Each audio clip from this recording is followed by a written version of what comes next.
So first of all, I would like to thank you all for joining this first disciplinary broadening workshop of the EELISA project. And the theme of the full day workshop is cities and communities. Before we start, I would like to give my regards and appreciation to the organizing team of the workshop, including members from the EELISA team and our colleagues from EELISA partners in Hungary, Spain, and Turkey to serve as moderators of the parallel sessions today.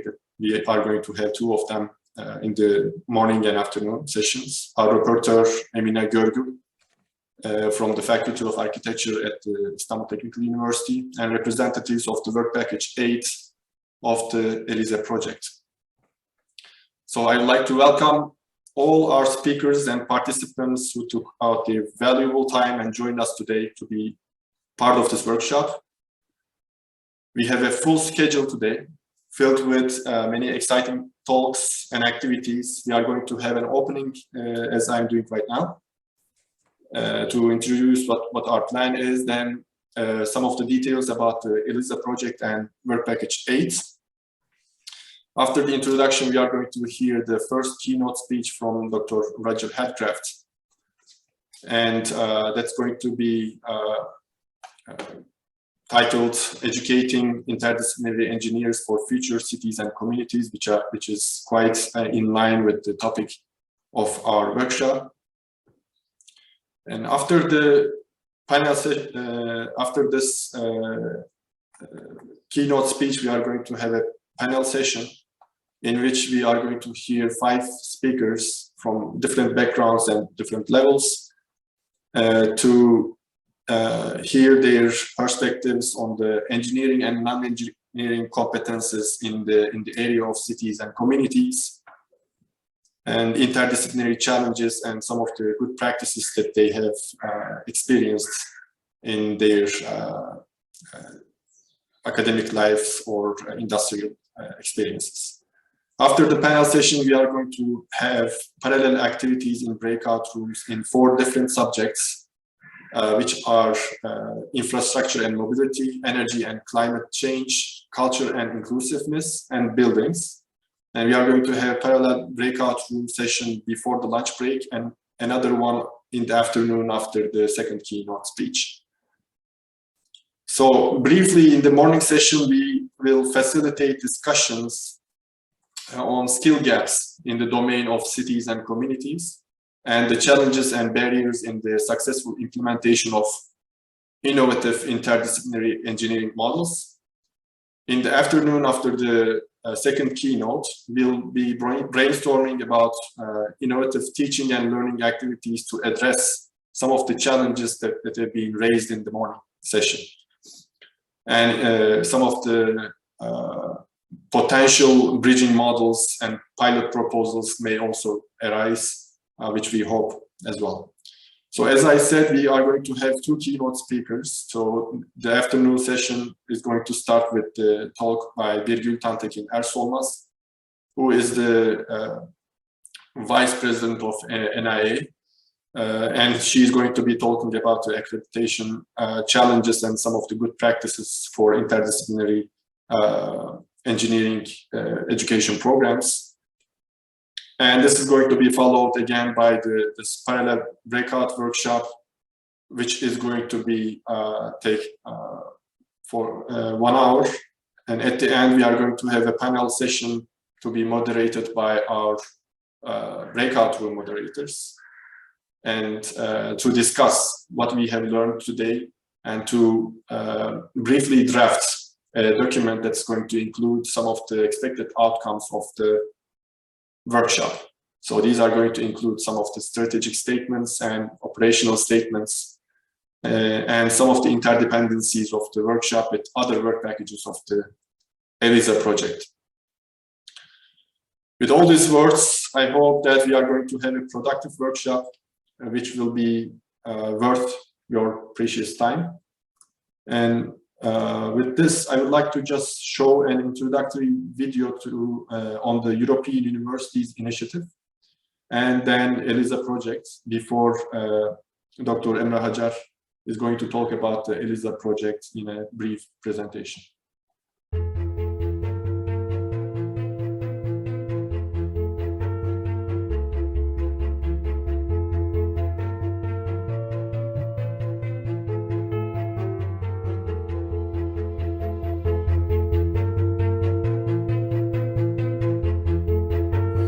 Imagine new kinds of universities. Universities where you can learn, teach, research and cooperate like never before. Imagine a pioneering vision. A vision shared by groups of universities from all over Europe. Driving innovative ways of learning and inspiring cutting-edge research. This is happening right here, right now. Higher education institutions from all over Europe are coming together to form European universities. A unique opportunity for you to design your own curriculum. Across disciplines, borders, cultures and languages, and build the specific skills you will need for your future. Imagine students, teachers, researchers, companies and cities working together to tackle society's greatest challenges, transforming higher education in Europe. These are the universities of the future. These are European universities.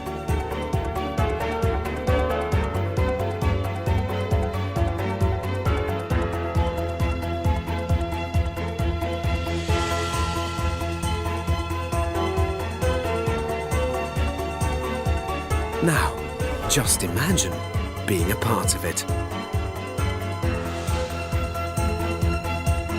Funded by Erasmus+.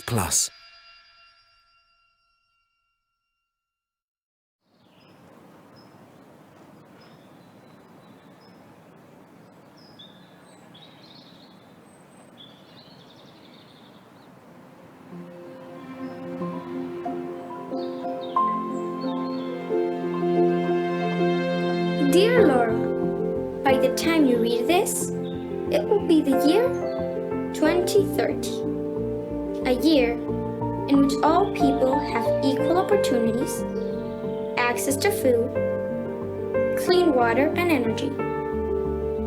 We are all healthy and thousands of species on our planet are saved from extinction. That is what some grown-ups say.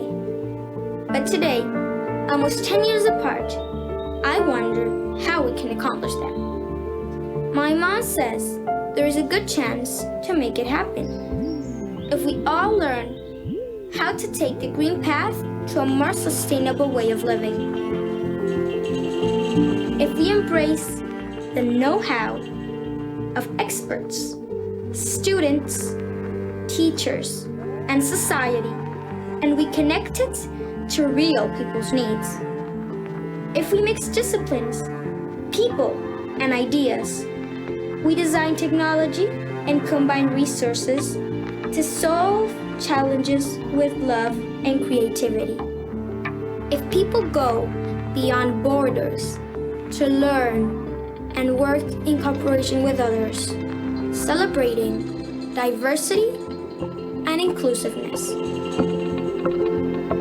My mom is a scientist and says all these transformations have started, and I want to be part of it. That is why I will study to become an engineer in 2030. An ELISA engineer.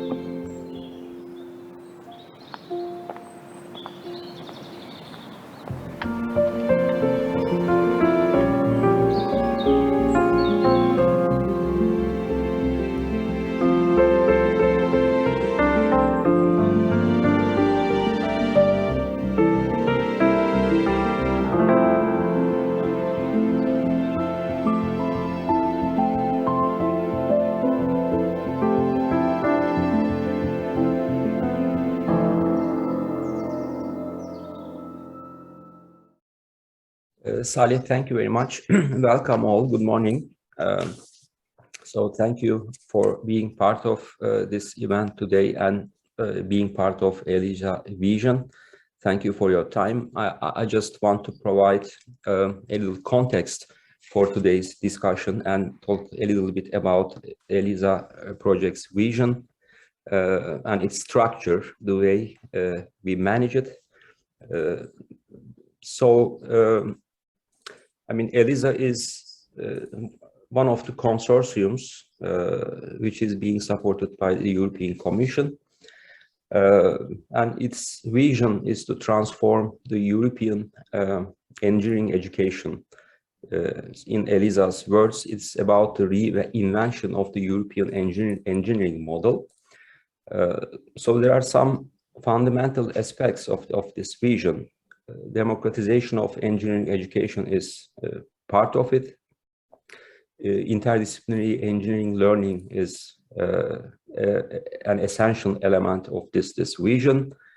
And yes, we want to foster knowledge and technology transfer by offering alternative and state-of-the-art learning environments. We want to stimulate inclusiveness and we want to create a university which is embedded in society, which addresses societal challenges.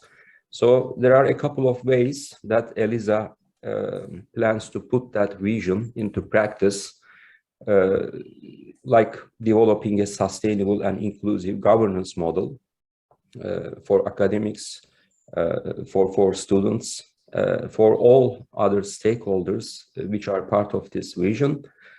Another critical issue is developing an innovative pedagogical approach with especially research-based and challenge-based curricula in active learning environments where people can learn from each other. So we have started to create EELISA communities. These are the places where education, research, innovation, and public debate will coexist, where people will connect, work, and learn together. Developing an innovative community-based education platform is part of this overall process. So that we plan to integrate community life as well as increasing number of courses, academic activities, and a flexible integrative system of recognition of student achievement in a flexible way is part of this vision. So we have a totalistic approach in terms of learning. So recognition of learning at all levels and from different channels is part of EELISA vision. And of course, there are some major EELISA outputs. So of course, the first one is European engineering model. EELISA project is a 3-year project. It's been a year. In the next 24 months, we plan to finalize this model, this new innovative European engineering model. So EELISA credentials is part of these outputs. And of course, we have EELISA diploma supplement. And of course, we have the European engineering degree or EELISA degree in addition to the innovative pedagogical approach. So in practice, all of these different aspects of EELISA elements are translated into different work packages in the form of a matrix-like structure. We have colleagues from partner institutions who work on different aspects of this engineering model, like student mobility, accreditation systems.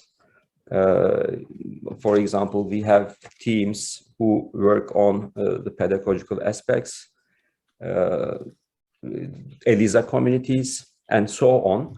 So colleagues from different partner institutions work together on these different aspects of the ELISA engineering model. And we hope in the next 2 years, we will combine all these pieces together to develop our own model, like many other European university initiatives. So certainly, disciplinary broadening is an essential element of this vision, because we want to incorporate interdisciplinary thinking and problem solving into the ELISA curricula.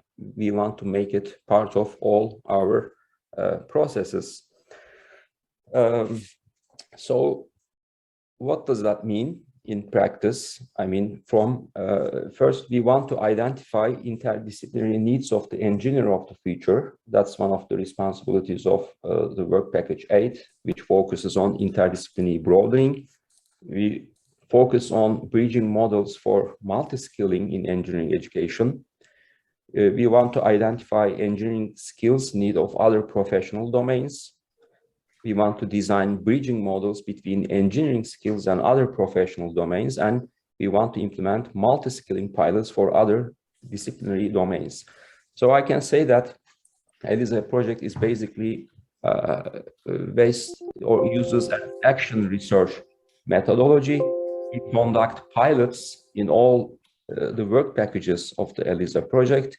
We get feedback from the participants, from students, from academics, from our external partners, and based on some reflective cycles, let's say, we update our model. So that's the general, let's say, context of the ELISA project. And I want to thank you for all our keynote speakers. I want to thank all colleagues from ELISA institutions. I want to thank our external partners, and especially ITU team, who paid a significant effort to make this event happen today. And yes, I wish you a fruitful discussion. I'm sure we will have very valuable outcomes from today's discussion. So, Salih, thank you very much. And I want to give the word to you. Thank you. Thank you, Dr. Emre Hacar, who is the coordinator of the ELISA project at İstanbul Teknik Üniversitesi and the faculty member of the architecture department. And following his introduction, we are going to have a presentation of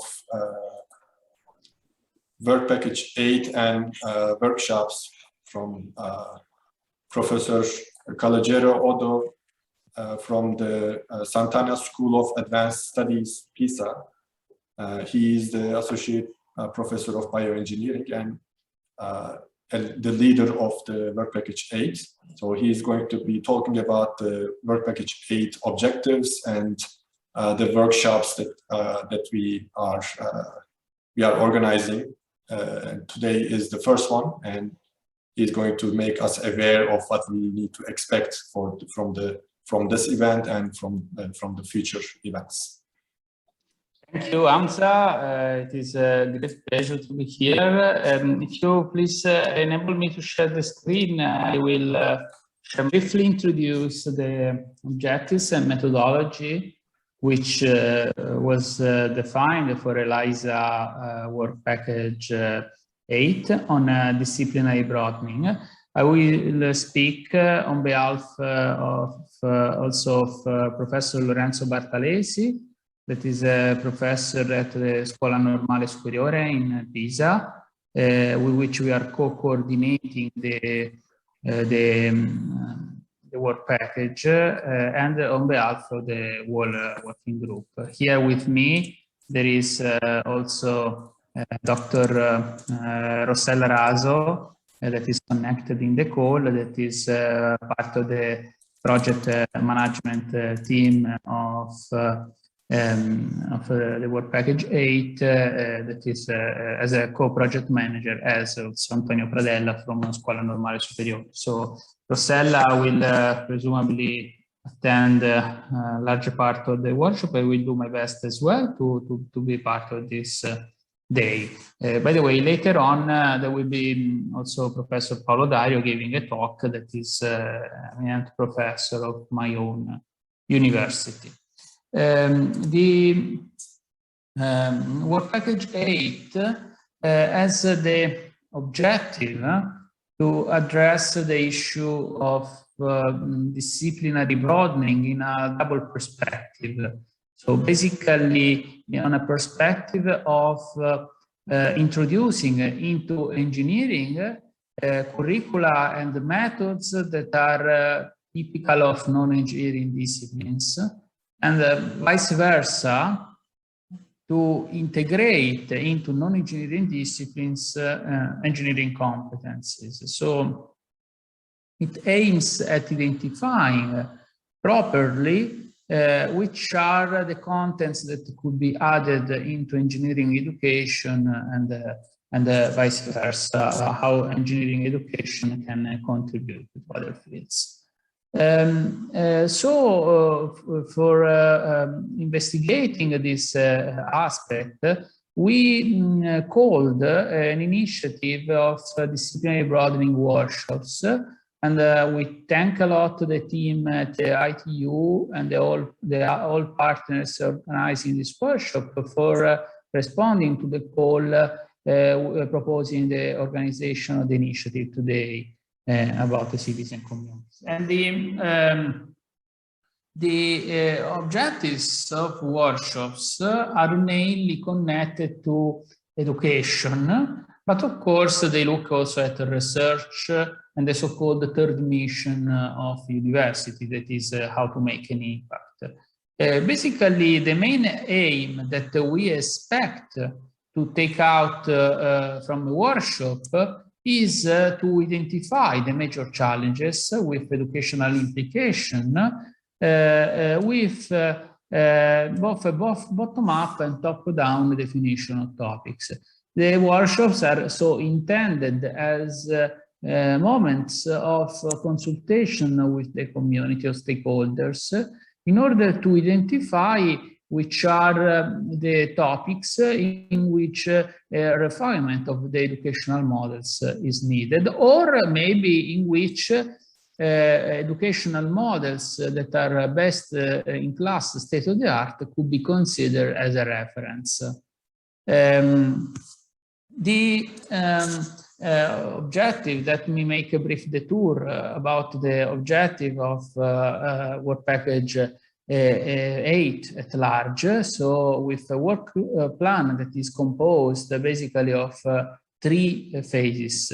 So we are, let's say, in phase 1. So in year 1, we defined the methodology, and now we are integrating contents into the methodology that was defined during the first year of the project. Basically, with the purpose as described in the titles of task 8.1 and 8.3, to identify interdisciplinary needs for the engineer of the future, and to identify engineering skills and needs of other professional domains. These two tasks in work package 8 resulted in 2 deliverables, 8.1 and 8.3, which are exactly specular with respect to the titles of the task. Those 2 deliverables are living documents, meaning that they already include several contents, some of which I will briefly discuss in my presentation today, but they will be periodically updated based on the outcomes of the workshops that are being organized within work package 8 and in collaboration with other work packages in ELISA.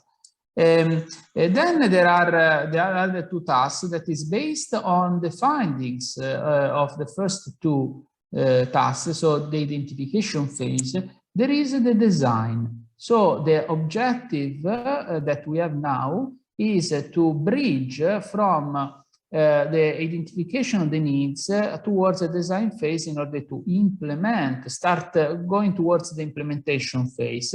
That is the last phase of the project, let's say in the conclusive year that would be about the implementation of multi-skilling pilots and to get feedback and adapt the pilot, because clearly we have to evaluate based on a objective assessment methodology.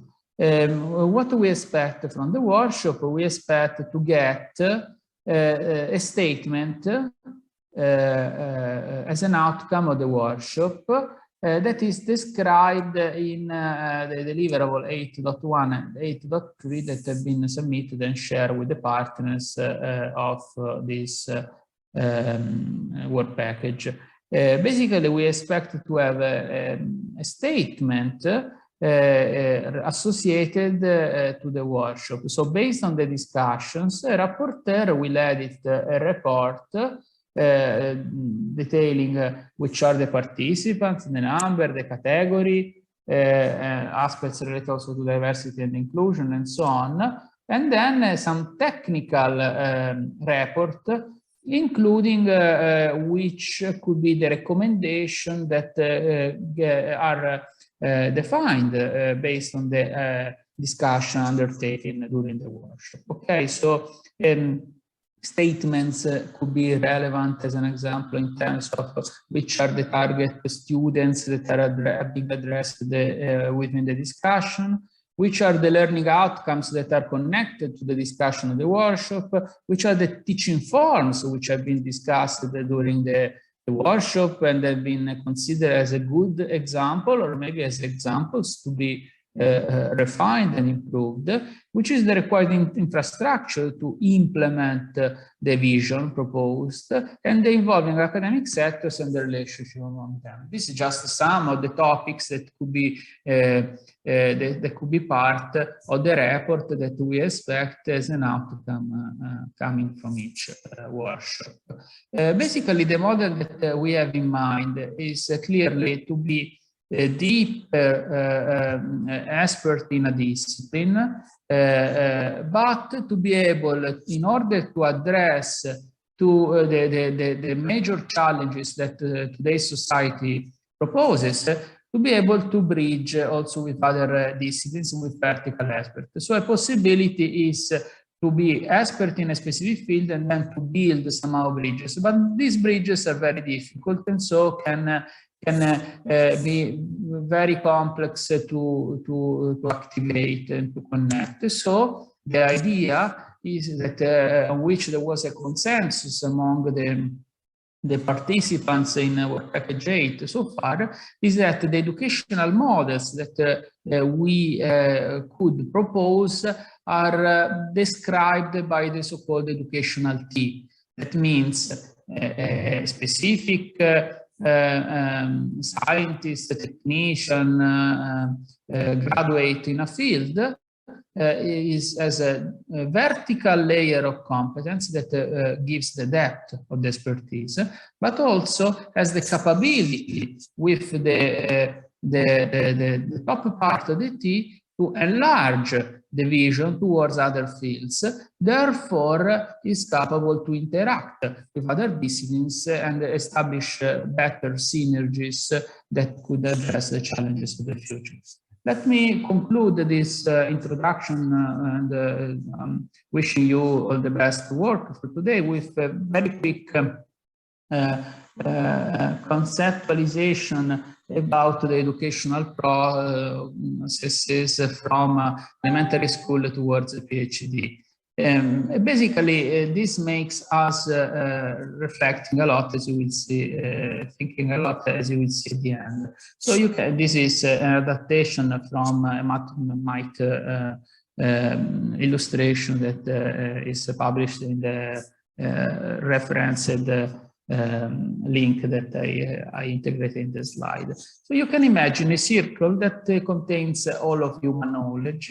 So by the time you finish elementary school, you know a little. Then you go to high school and you gain a little bit more. Then you go to university, and so you start specializing. You know, you get a bachelor degree, so you gain a specialty. And then with a master degree, you deepen the specialty, so you have a more asymmetric way of learning in comparison to the symmetric and isotropic way of learning that you have at elementary school or in the initial stages of education. Then when you continue reading papers or research studies, you arrive up to the edge of human knowledge, and then you focus, you continue doing research, and then you push the boundary when one day the boundary gives way, you know? So if you enlarge the boundary of human knowledge, this is the so-called a PhD. Okay, so this is the final stage of education. But education for engineers and also for non-engineers is composed also of the preceding studies. So we are addressing with ELISA the whole chain of university education that can lead up to a PhD that has this as a contribution, so to contribute to the world knowledge, increasing the amount of world knowledge. By the way, when you are doing a PhD, this dent of enlargement of human knowledge to you that you are addressing this field looks like this, looks like it's a whole world of curvature around you. But by the way, we have to be aware that actually the contribution of each of us is very minimal, but it's the sum of the individual contribution that could give rise to a substantial enlargement of the circle of human knowledge. This means that the enabling solution can come from the, let's say, from the rest of the circumference, not only from a specific discipline.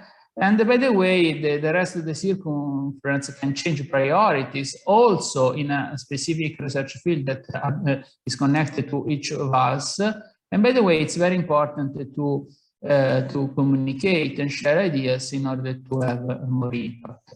So to summarize, within this vision, we propose you to think about which can be the horizontal component of the T that has been described so far that could allow enlarging the vision of the competencies related to the topic of today's workshop, but also to think about when this T should be, this horizontal component should be introduced. Should it be at bachelor level? Should it be introduced at master level? Should it be introduced at PhD level? Importantly, we think that we should educate primarily experts in a field. So scientists that have the vertical component of the T, but it's very important to decide how and when to include the horizontal component in order to allow our educational model to address today's very complex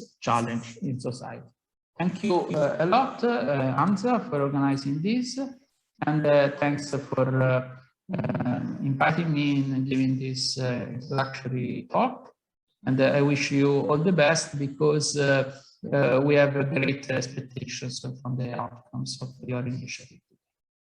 Thank you very much, Professor Calogero Odo, for this presentation and for opening our minds about what the expected outcomes of this workshop can be. So we are going to continue with our keynote speech from Professor Roger Hadcraft. Roger Hadcraft is a civil engineer with more than 25 years of experience in improving engineering education. He has published many papers on problem and project-based learning and the use of online technology to support student-centered learning to meet the needs of engineering employers. He was instrumental in introducing the project-based curriculum in civil engineering at Monash University and in several disciplines at the Royal Melbourne Institute of Technology. He also established the Master of Sustainable Practice and Bachelor of Sustainable Systems Engineering at the Royal Melbourne Institute of Technology. Roger was an Australian Learning and Teaching Council Discipline Scholar, and he has been a member of several national learning and teaching projects. He has consulted on project-based learning and problem-based learning to universities, both nationally and internationally. His current passion is to develop national and international approaches to engineering curricula.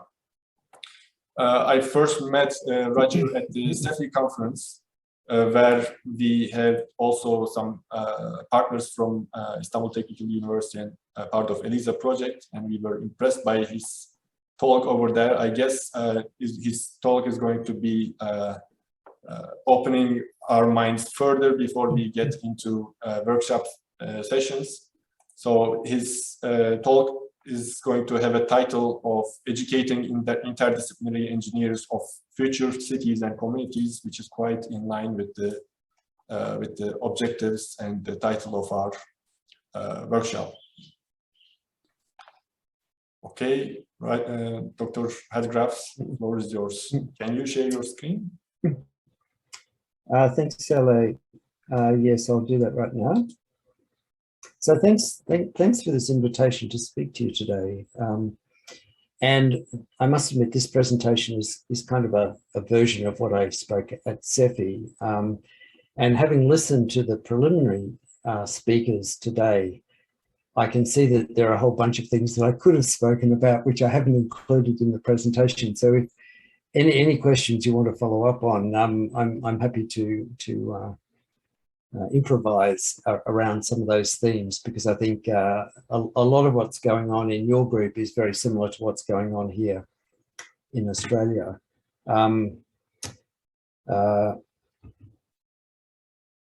Okay, maybe I should say something about the University of Technology in Sydney. Once upon a time, 20 odd years ago, it was probably what you would call a polytechnic. It was the New South Wales Institute of Technology, and Australia went through a process, as I think happened in Europe, where a lot of those polytechnics became universities. UTS is about 40,000 students, so it's quite a reasonable size university, probably on the large size for Europe and in about middle ground in Australia. And we have about 10 to 12,000 engineering students on campus. We are a very significant part of the university. But before I get started, I will do what we usually do in Australia, which is to acknowledge the First Nations peoples of Australia.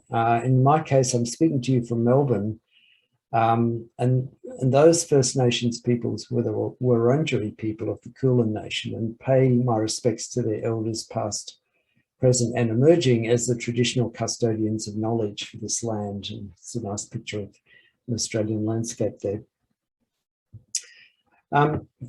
When I first kind of conceptualized what I want to speak to you today, it was a couple of issues were around complexity and sustainability. And as we've heard about today already, is that engineers are grappling with increasingly complex problems.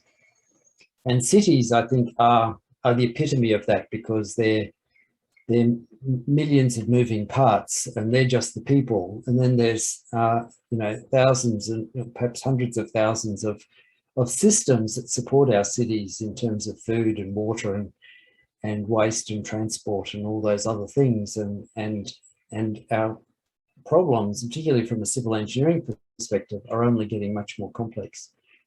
And the Sustainable Development Goals have given us this way of thinking about all of these problems, which is really helpful.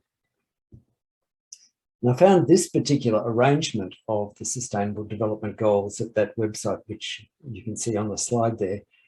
And I put circles around the things that to me are really obviously engineering applications. So my background is originally as a water resources engineer. So SDG 6 around clean water and sanitation is clearly what I was worked in originally. But then we have affordable and clean energy, of course, climate action, work and economic growth, and so on. And even things like zero hunger, I've put a circle around that, because to solve zero hunger is going to be a very significant engineering enterprise in terms of increasing the efficiency of agriculture, reducing waste, and so on. And then likewise, quality education, all of our IT related professions, of course, will play a huge part in providing the world with quality education. So we've got our work cut out for us. We've got a lot of important work to be doing. And as you've already heard today, what we need to do is to train our engineers to go out ready to solve these complex problems.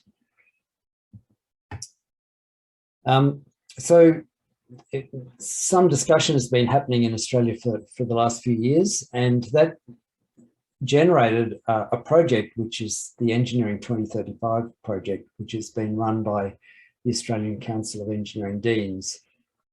And what they're interested in doing is saying, well, what should an engineer of 2035 look like?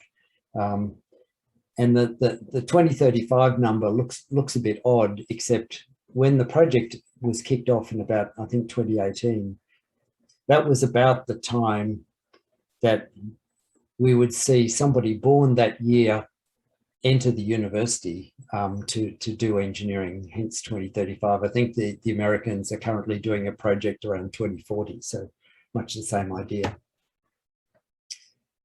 And as we've heard, some of the big changes that are happening that are changing the nature of engineering work are these complex problems, evolving human needs, societal expectations, but also the rapid changes in technologies, which are not only changing the kinds of solutions available to us, but also the tools that we use to solve those problems. And that's something that I think universities are lagging behind.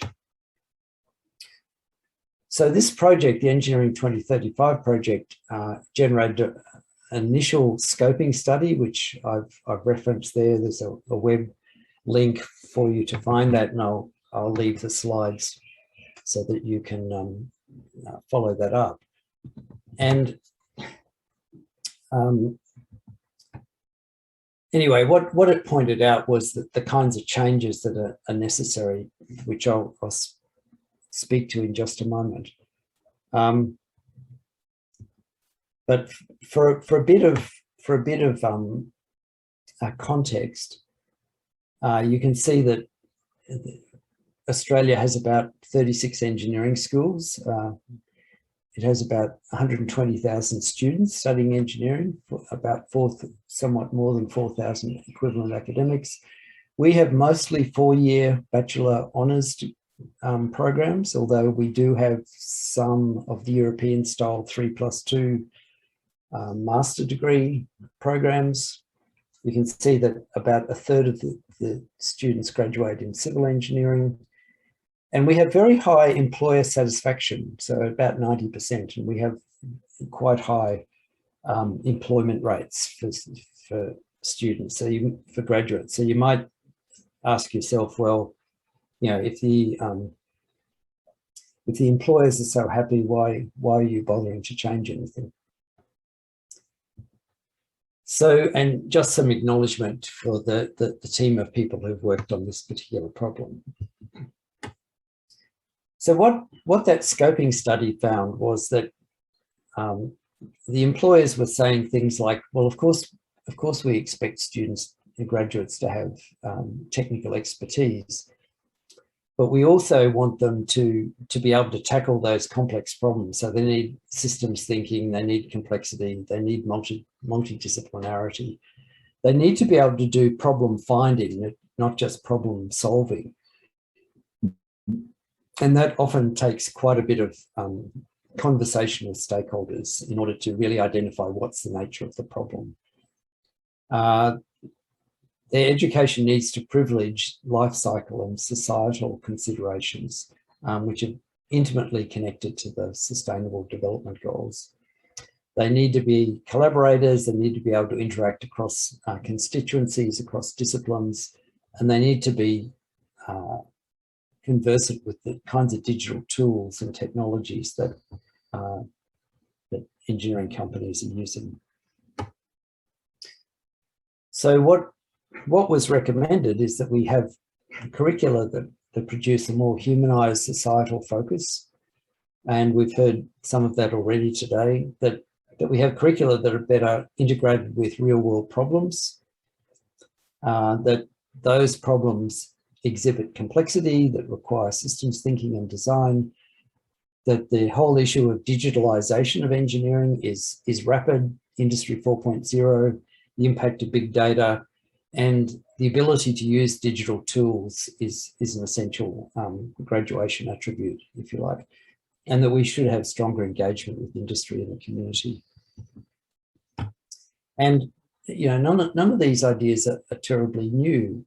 And if you scan a whole range of literature and reviews of engineering education, some of which I've mentioned there, from the US National Academy of Engineering, the Engineer of 2020, the Educating the Engineer of 2020, which was last year, the UK Henley Report, the book by Sherry Shepherd, Educating Engineers, Designing for the Future of the Field, the American Society of Civil Engineers. Robin King is an Australian professor who published the last review of engineering education in Australia, and some other books that I've just highlighted there. But many of these reports say the same things. So if I just pick a couple here, the two from the US, the Engineer of 2020, the Educating the Engineer of 2020, you can see are more than 15 years old. They're talking about exactly the same things that you've all come together to talk about today.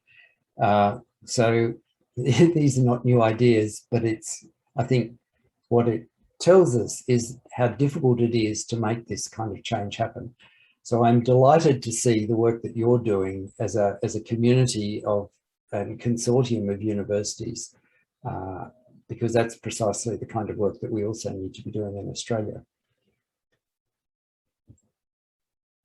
And if you look at the book by Sherry Shepherd and company, you know, they've suggested that programs should have a professional spine, that you should teach for connection, kind of obvious, approximate practice, so that connection to industry again, situated in the real world, so it's the real world angle again.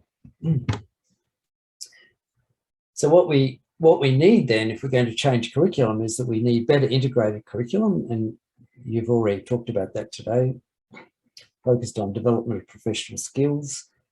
That it needs to be much more collaborative and open-ended problem solving and finding. So we're joining society, complexity and systems together, digital design tools I've mentioned already, and stronger industry and community links in the teaching. Now, there was a further study conducted by Carolyn Crosswaite, who's an emeritus professor from the University of Queensland. And she specifically looked at, so what are other people doing around the world to create these sorts of programs? And she discovered that the really distinctive programs, the outstanding programs, have a distinctive program philosophy. So that's something you need to be thinking about. What are the kinds of graduates we really want to produce? They're very well engaged with industry and community through placements and projects. Of course, they're using student-centered project-based learning, usually begins in first year, probably happens in every semester of the program. There's quite a lot of human-centered and empathic design projects, online simulations, competitions, role play. So lots of opportunities for students to get immersed in complex problem solving. They use authentic assessments, and they have availability of and access to people and resources and systems that make all of this work.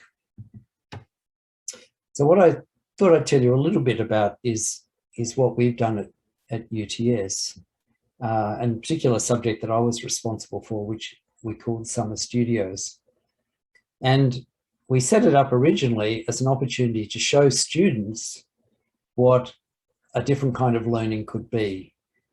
What we discovered was that it was equally important, perhaps even more so, to show the academics what studio learning could look like.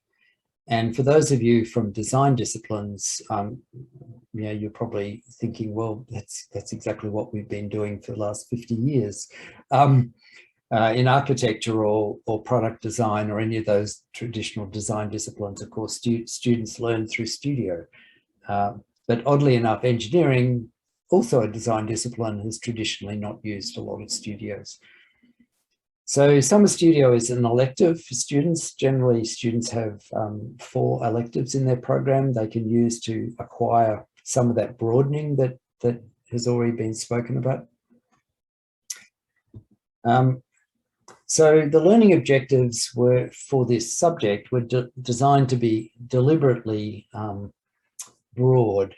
So the students had to provide evidence of engaging with stakeholders, applying design thinking, demonstrating their technical skills that they brought from their other education. They need to be able to demonstrate collaboration with their colleagues and also to conduct self-peer and team reflection. Now, those 5 graduate attributes just happen to be drawn from our 5, now 6 graduate attributes. So every graduate in our faculty is meant to acquire these six graduate attributes. So we've added Indigenous knowledge in the last 12 months or so, because it was decided that every graduate of our university needs to understand the original inhabitants of the continent of Australia, and to learn to work productively and sensitively with our First Nations peoples. The second one is social responsibility, which really links with the Indigenous knowledge attribute, and that is to understand your place in the world and the role of engineering in the world, that engineering solves social problems, basically. To do that, you need design skills, so they need to be design oriented. To follow up on your design, you usually need technical skills. You're a mechanical engineer or a civil engineer or a chemical engineer. And then you need collaboration and communication skills, because this is a team sport. And you need personal reflection. You need the ability to constantly think about yourself and think about your own practice.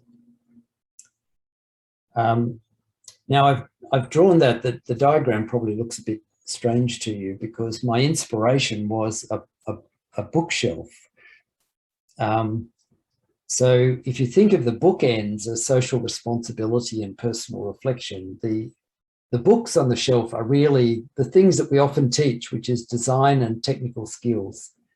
But the bookshelf is collaboration and communication, because that supports everything, because that's how engineering gets done, is through collaboration and communication.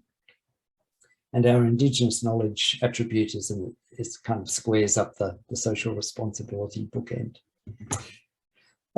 Okay, so what does that look like? We've run studios in 2018, 19 and 20. We missed 2021, unfortunately, because of the COVID pandemic. And some of the studios that were run that I thought you'd be interested in are things like humanitarian engineering, activating the smart city, the Vivid Light Show, which I might come back to in a moment, and then other things like computer vision, machine learning, the space challenge, robotics, cybersecurity, and so on. All of those studios were actually led by students. They actually came up with the idea and came to us and said, we'd really like to run a studio with this theme. Can you help us do that? And so then we would assign an academic to the student team to help them make that work. So the Vivid Light Show there, you can see that the students have built a model of our, what we call Building 1 on our campus. And they built a light display, because in usually around Easter in Sydney, we have this Vivid Light Show where we light up buildings in the city for a couple of weeks. And I think some European cities might do similar things at different times of the year. So they were interested in prototyping a light display for that building, which was, and they got their prototype to work. It was quite spectacular. So one student commented, I liked the open-ended scope, the freedom, the creativity, and I had freedom to learn my own way rather than through some regimented assessment schedule. And really just to give you some other ideas, some other projects, some of which we've run, some of which we intend to run.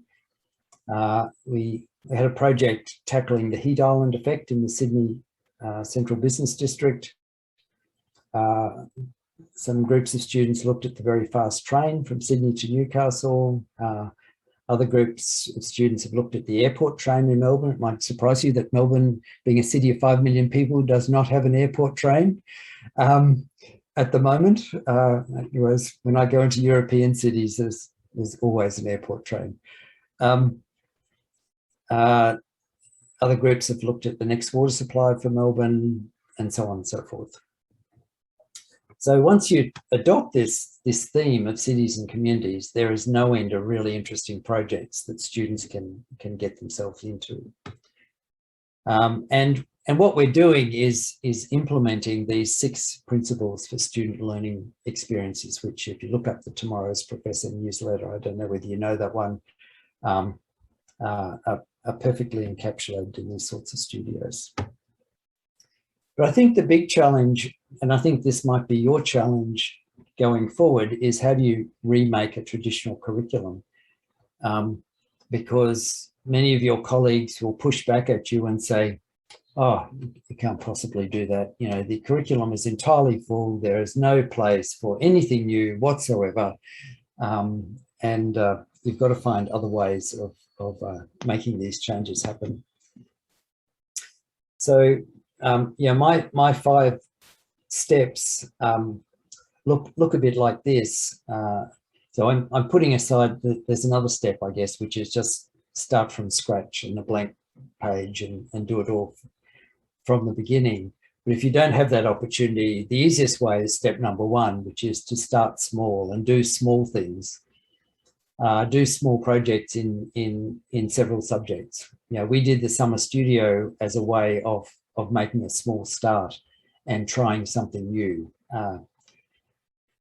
But once you do that, you start to think, well, that subject that I've changed here that I'm teaching, I've realized it also connects to a subject in the previous year and the subject in the following year. We should rethink how those 3 subjects work together, and that's really step number 2. And when I've done this in the past with other academic colleagues, they've come back to me with that realization all by themselves. I didn't have to tell them. You'll probably want to change how you teach your sequence of subjects. You can also do step 3, which is to find a project that you can share across several subjects in a semester. And I think the University College London is doing that. If you know John Mitchell there, he'd be happy to talk to you about it. You can do things like what we've done. I'll show you an example of it in a moment, is to have an entire sequence of projects. So every semester there's a project subject happening. And Aalborg University in Denmark is an example of that. And you can do, or you can start to combine subjects together where they naturally fit into bigger units. So just kind of racing towards the end now. This was our mechanical engineering curriculum, which we're just in the process of implementing a new version for next year, where we stepped back and thought about what are the major components. And we decided there were 5 major components in the mechanical engineering degree. We said to each of the disciplines, you've got 2 subjects, an A and a B subject. So you can see here, there's a structures A subject and a structures B subject, a thermofluids A, thermofluids B. And then anything else you want to learn beyond that must be included in the studio. So somebody might do thermofluids A and B, and then do an application studio where they deepen their understanding of thermofluids in a real world context. Happy to come back to that later. I should say that when you make change, how important it is to have people like deans and associate deans and heads and deputy heads of schools as the proponents of the change, because so often what happens is it's the junior academics who are leading the change And they need to be supported because otherwise the change will simply die. Die because they get distracted by research and all sorts of other things. And if you read Ruth Graham's reports, I'm happy to give you the full references. She reviewed engineering programs that have faced significant change. And she said there are a set of critical success factors. She said, first of all, it's really good to have a crisis. So it kind of destabilizes everyone so that they're willing to face change. She said, be ambitious and aim high. So do really good things. As I said before, the heads of departments and schools are primary players. Of course, you must get academic engagement of your colleagues, that you need to move to team teaching. But also the sad reality is that many of these innovations are not sustained without continued effort. And that's why that commitment is so strong from the senior academics. So basically, if I can sum up, we need to change curricula for a rapidly changing world. That's why we've all come together today. Students need to learn to deal with complexity, which is sustainability. That we need a systematic team-based process to make this work. We need heads of departments involved. And I haven't really said a lot about students as partners, but they were absolutely critical in summer studios. And maybe I can say a bit more about that if, in answer to any questions. So I'm going to stop there. I kind of raced through a lot of ideas and hope that there's time for a few questions. Okay. Başak Hocam, buyurun. Thank you. Thank you for this very stimulating talk. It's amazing to see that we have same thought processes going across the world. And I think it's a really difficult hour there. So thanks for participating. That's okay. It's not too late. I was wondering, you mentioned, these changes and, that there is a possibility of suggesting a curriculum across the board. I mean, who initiates this? I mean, I would really like to know, is it the individual instructor or a group of instructors that come together, or is it the department head? How does that work, the mechanics of it? Well, I think it all depends on your own particular institution and what you really want to achieve. When I got interested in this 30 years ago, I started changing my subjects. And so I read something on problem-based learning, and I thought, what would that look like in engineering? And I was lucky that I had two subjects that I could experiment in. And I have to give credit to the students who I inflicted my ideas on, that they were very gracious in coming along on the journey. But they also responded very positively, and for the first time, I really saw what students could do, and I thought, wow, this is amazing. And then I had some other academic colleagues who said, that's really good. Could you help me do that in my subjects? And so we did that. And then some of those colleagues said, but we've got 3 subjects in a row. We need to think about how those. So that's that kind of stepwise change. And then eventually, kind of 5 years later, we had the opportunity to do a whole of curriculum review. And I convinced the head of the Department of Civil Engineering, as it was, well, why don't we systematically look at this? And so we went and rearranged the curriculum. But those opportunities don't come along too often. And that's why doing some experiments, that are not difficult to do, and particularly setting up an elective like the summer studio, it just gives everybody an opportunity to see what this looks like and say, that looks really good. One of the groups who we had a dramatic effect on were our robotics lecturers, and they ran the summer studio robotics elective, and said, wow, like, you know, students have done work that we've never seen before because we've never given them that opportunity before. Now we want to go and change our subjects to be much more like studio, which is what they've done. So I think you've got to find where is your place ready to change. And if you've got a head of school or head of department or a dean who really wants to change, then that's going to be an exciting ride. And then you need probably some outside assistance to do it well. Hocam? You raised your hand, right? Yeah, I'm trying to unmute myself. Thank you so much, and I'm sure it's evening time in Australia. It was really an inspiring talk and makes so much resonances, at least I'm sure for all of us. My question would be how or what would be your feedbacks after you have provided the students involvement to the processes of learning and education processes? What are the attributions gained in the longer term in the practice? Do you have any feedbacks for this? Any developed attributions that you don't foresee before? Well, I mentioned that yeah, a number of the studios were led by students. So I think that's one outcome, is that students develop confidence to design their own education.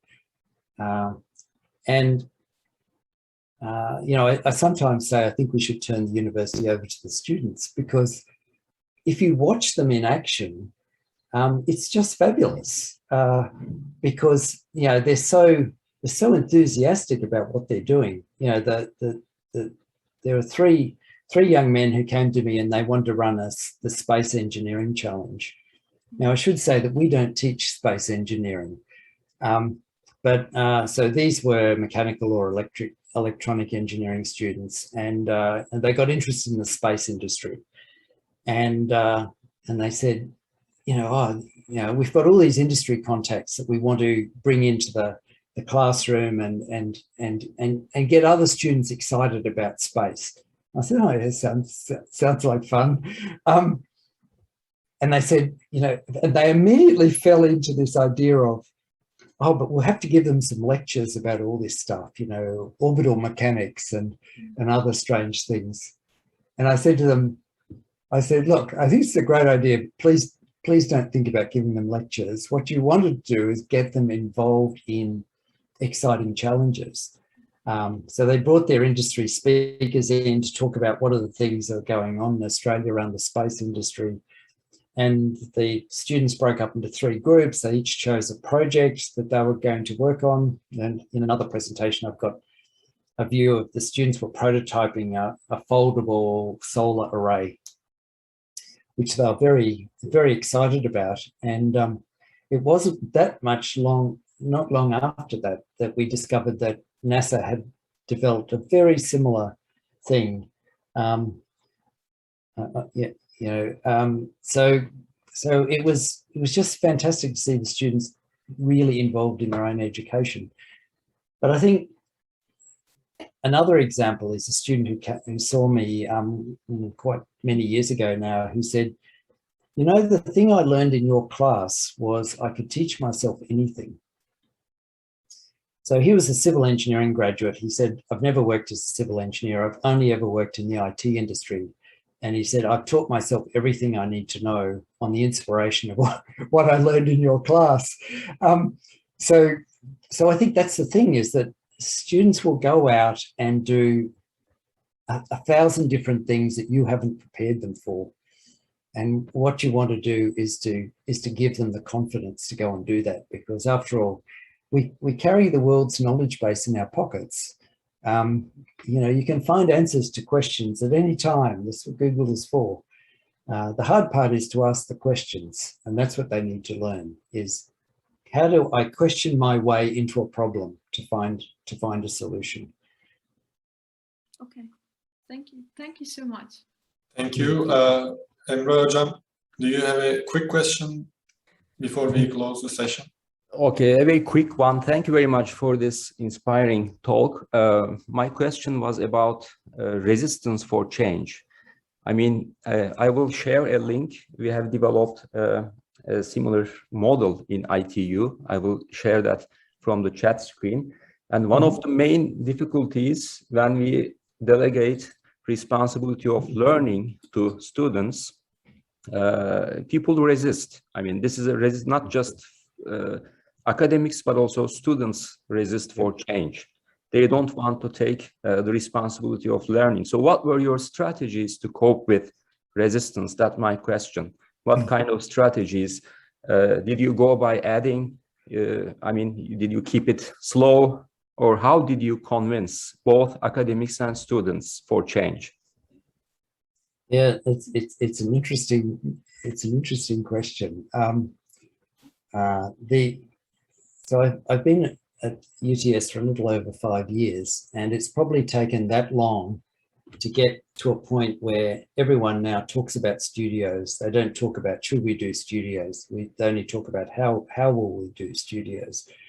But 5 years ago, we had a couple of quite confronting meetings with academics who saw this change being, well, you know, what you're saying is we're not going to teach fundamentals anymore, and that will be a disaster. And we had to assure them that, of course, that's not what we're saying. What we're saying is, as well as teaching fundamentals, you also have to get students to the point where they can do real things. And so that problem has mostly gone away. With students, it's really interesting because you're quite right that students in year one will come in, they've done a lot of maths and sciences at school. They just want more of the same. And some of the really, really good academic students are even really strongly attached to this idea of, I want to get 100% on the exam. And when you put them into a project group, they suddenly realize that there's no way they can get 100% on this project. And then they get, you know, then they start to say, well, you know, why are we doing this? And all you can do is to keep assuring them that this is what engineering work looks like. And fortunately, plenty of other students around them will just grab the opportunity with enthusiasm, because this is exactly what they came to university for. They're hoping to escape that academic textbook learning game and become real engineers. And they're the ones who will just carry the whole process along.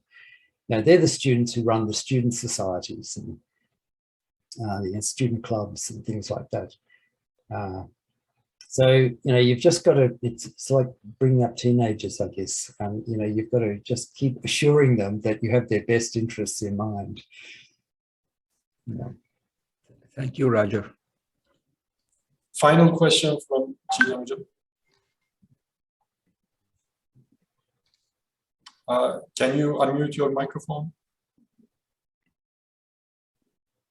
Thank you very much for this nice speech. I think we are out of time, but I noticed that, sir, in your presentation, in the curriculum model that you showed us, there was a wide period or long period for internships. So yeah, compared to ITU's internship period, it's really longer. So do you think, is it applicable, because it will mean to reduce the number of courses and the credits, actually, because if we give so much time, so what I really noticed this fact, and I wanted to ask to you. Thank you, sir.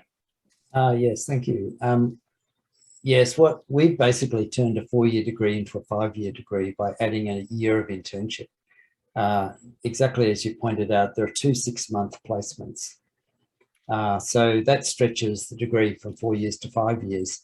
However, what I also know is that very few students will still be at university in year 5.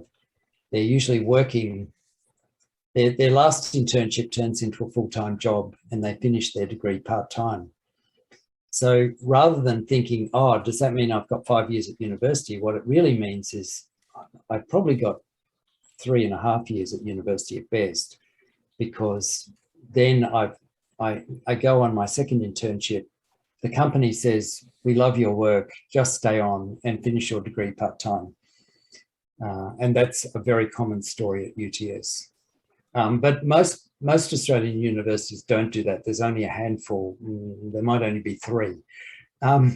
Most Australian universities only require, I think, 12 weeks of internship, which is probably similar to yourselves. Yeah. Okay, I guess we need to stop at this point. We are going to have a break now. So I would like to thank our keynote speaker, Dr. Roger Hadcraft, for his nice speech, and our audience who bring interesting questions for this session. And I hope we can be productive for the rest of the day and enjoy the rest of the workshop. Thank you. So we are going to meet in 10 minutes for the panel session. France and the Department of Building Physics and Building Ecology at Technische Universität Vienna, Austria. Dr. Sözer has an advanced research background and practical experiences in sustainable design, especially on energy efficient buildings and renewable technologies integration into the building design process. And Dr. Sözer's talk is going to be titled Preparing Students to the Professional Life. And floor is yours, Dr. Sözer. Thank you very much. Actually, thank you for the invitation also too. Let me try to share my screen first here. I thought I have 15 minutes, but I learned that I only have 10 minutes, so I'm going to talk very fast here. If I become very fast, I apologize for that from the beginning. As Dr. Erdan introduced me, I'm an architect.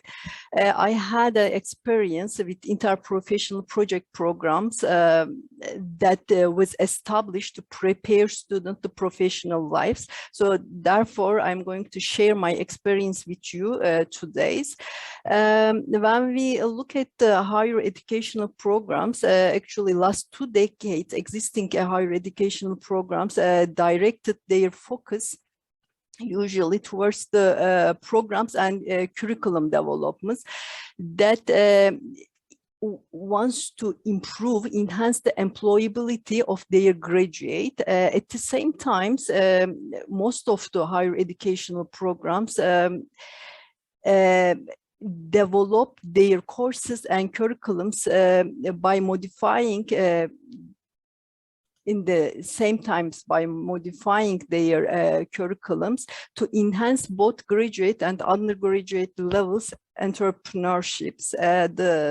This kind of curriculums has been encouraged and facilitate development of entrepreneurial skill and competency among students. Therefore, students are encouraged and directed at the same time to either consider business startups as a self-employment career or pursue a job within an organization. They could develop and implement their idea as an entrepreneurial employer. On the other hand, entrepreneurships require a wide range of skill and capabilities, which includes like planning, coordinating and organizing, using initiative and working independently, effective time management and risk management skills, good communication skills, adaptability and flexibility, taking responsibility and decision making, being resourceful, and also the ability to innovate and exercise the visions. So therefore, the program that wants to integrate the entrepreneurship and employability in their curriculums has to include all these skill improvements in their programs. The IPRO programs, like interprofessional project programs, shortly called IPRO program, that being established in Illinois Institute of Technology in IIT, was developed based on this kind of motivations. It is an interdisciplinary project-based educational programs with a unique and innovative emphasis on interprofessionalism. The program concentrates on shaping student eruditions to prepare them for a dynamic and competitive environment. The differences between this program and other higher educational program, this program really emphasizes on interprofessionalism, that the students of the program comes with a multidisciplinary background, and also they comes from different level, from undergraduate, graduate level students participations.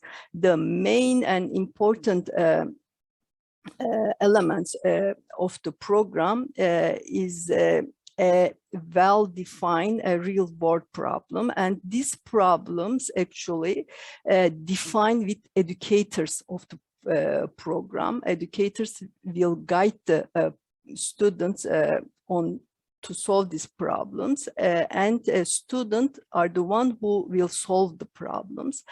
Educators actually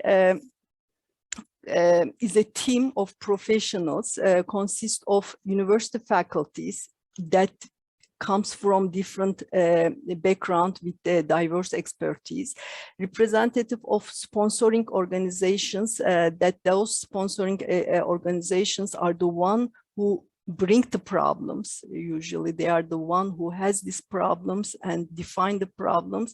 They are the one who wants students to solve these problems, and also participating industries. And industries usually bring on the table with sponsoring organizations, or some industries could be suggested with the faculties. Students, on the other hand, as I mentioned before, they comes with different backgrounds, different disciplines, and also from different levels, master, undergrad, and PhD level students involved with the program. They composed a team to solve the problems. During the semester, faculties make sure that students will gain certain ability, will develop their certain ability and skills, and they pushed to implement this actually during the semester in terms of idea generation, knowledge development, planning skill, teamwork, team creation, communication, and management skill. In my experience, most important skill that students gain through this exercise is the teamwork and team creation, just because they comes from different disciplines, like mechanical engineer, electrical engineer, architects, structural engineers. They work together in the group and they really learn from their experience, and also they really learn how to communicate with each other. Architects define their problems and ask if they have any problem, or they could find a solution from mechanical engineers and electrical engineers. From this, they are not only learning the answer of their problems, they learn how to communicate with their colleagues. And also the project planning and operation has been implemented during this exercise in terms of idea generation techniques, innovations, and innovation in design. Through these collaborations, actually, this innovation and innovations comes out. design practicality, business plan developments are the project planning and operation skills that students gain. At the end, students also learn how to make scholarly decisions by integrating science and technology, because at the beginning of this exercise, they do very intense literature review. While they are developing their own innovative idea, they also search the literature in terms of academical works and in terms of practical applications. So therefore, they establish their ideas based on existing also situations, and they practice project management, leadership, economic safety, ethics, and sustainability. Actually, another my experience through this iPro program is students' improvement on their leadership, because in the group they learn from each other, but at the same time they had to defend their own idea. In the group, usually there's only one architect and one mechanical engineer, one electrical engineer. Each of them has to defend their idea by shaping those ideas by collaborating their colleagues at the same time. It's very important. So through this exercise, actually students also has very rigid schedule. Through that, like one semester usually they have, through this rigid schedule, they have this work experience by problem solving, planning, economic analysis, and business planning at the same time has to be done. The most key issues, most important key issues in this program is to have effective planning, because at the same time they had to be concerned many different ideas.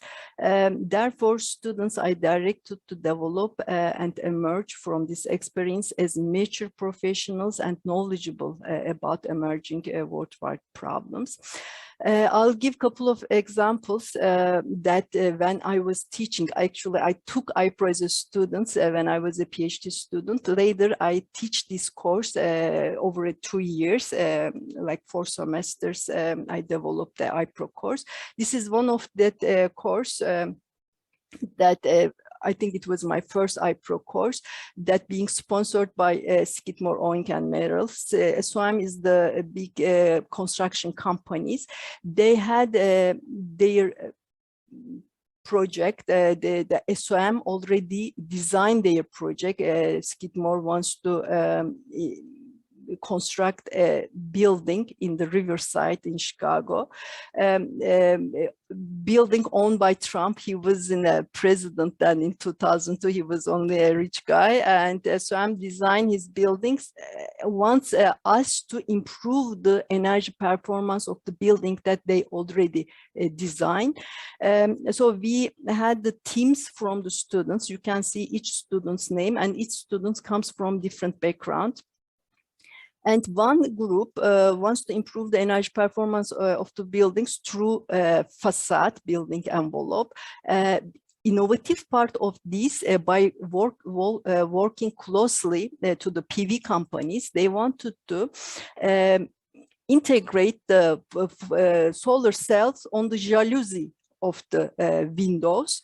They had done all kinds of calculations and detailing, as you can see the details here, and also they integrate the regular opaque photovoltaic panels on the spandrel part of the facade.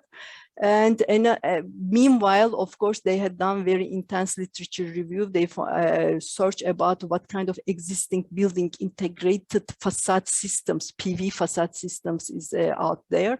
And they wanted to improve actually the existing detailing also too, in terms of water insulations, in terms of thermal insulations. Another group actually used the curtain wall and integrate photovoltaic panels on the curtain walls without using tracking systems. As you can, I'm not sure if you can see it here. Between two glazed part, there is a vertical PV integrations, and on the south side, they had done a horizontal PV panels integration in the middle. All these detailings is being developed by student actually during the semester.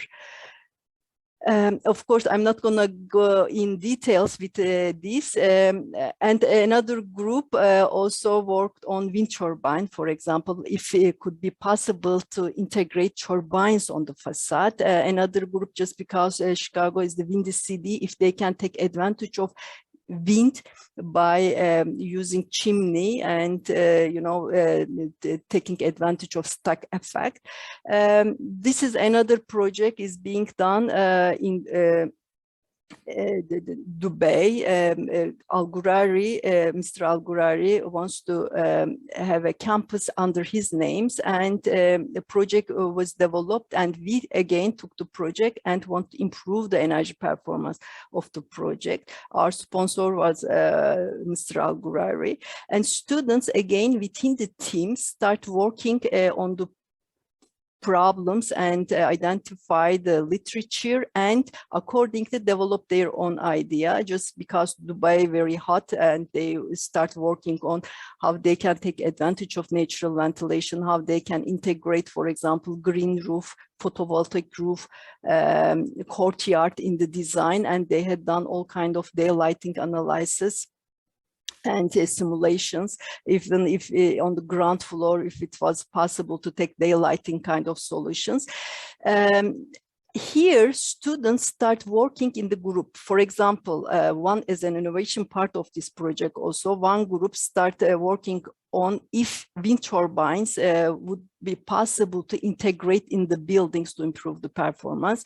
Different style, like spiral wind turbine, they wanted to integrate. Mechanical engineer and electrical engineers, while working here on their applications, architects start working on how they can integrate, and this integration change their design. So while engineers calculating the electricity that will be produced from that turbines, and mechanical engineers start working on those energy is being used in the building according to how they are going to reduce the existing mechanical system capacity. Architects collaborate with them and change the design accordingly. And for example, here, like photovoltaic panels also being integrated on the roof and facade, according to architect change the design. So all kind of simulations and calculations, scheduling being done during this exercise. Therefore, teamwork, actually innovations comes from this teamwork. Innovation comes through solving complex problems in the group. So therefore, the students not only improve the performance of the building, students learn through this exercise. After I came back to Turkey, as I was being introduced, I'm working at Enerji Institute of İstanbul Teknik Üniversitesi. We are teaching on a master and PhD level, and we have students from different backgrounds. Therefore, I took this as an advantage, and I wanted to, in my one of my class, I wanted to collaborate with one of the IPRO course in Chicago again. So they were already working in a project being defined for them, and we took the same project and we wanted to work on this project within the Istanbul conditions. So our students immediately changed the design of the buildings, because this building did not have a balcony, and Turkish students said that we like to have balcony, and they changed the floor plan and they add the balconies, and they, for example, change the again floor plan to take advantage of daylighting. They create an atrium in the middle of the building. I'm not going to go into details. I just wanted to share with you how the different culture, different background of the students also improve the design. So therefore, my student from here take advantage of this iPro experience through semesters. I think I have to conclude now. For conclusion, iPro kind of courses give very valuable, provide very valuable portfolio for the students with a very valuable, again, professional experience. Those portfolio before they graduate, those portfolio include innovation, invention, and creativity. They learn it through this exercise, understanding the global problems just because they are working on a real problem, real project. And they really learn leadership, but this leadership comes from decision making. Through this exercise, and managing the class, classmate, of course, the group of friends, and also managing the customers as a problems owners. And most importantly, they start knowing how they can balance quality, economic safety, ethic, and sustainability. The balancing this design, as most of the architects knows it very well, very important.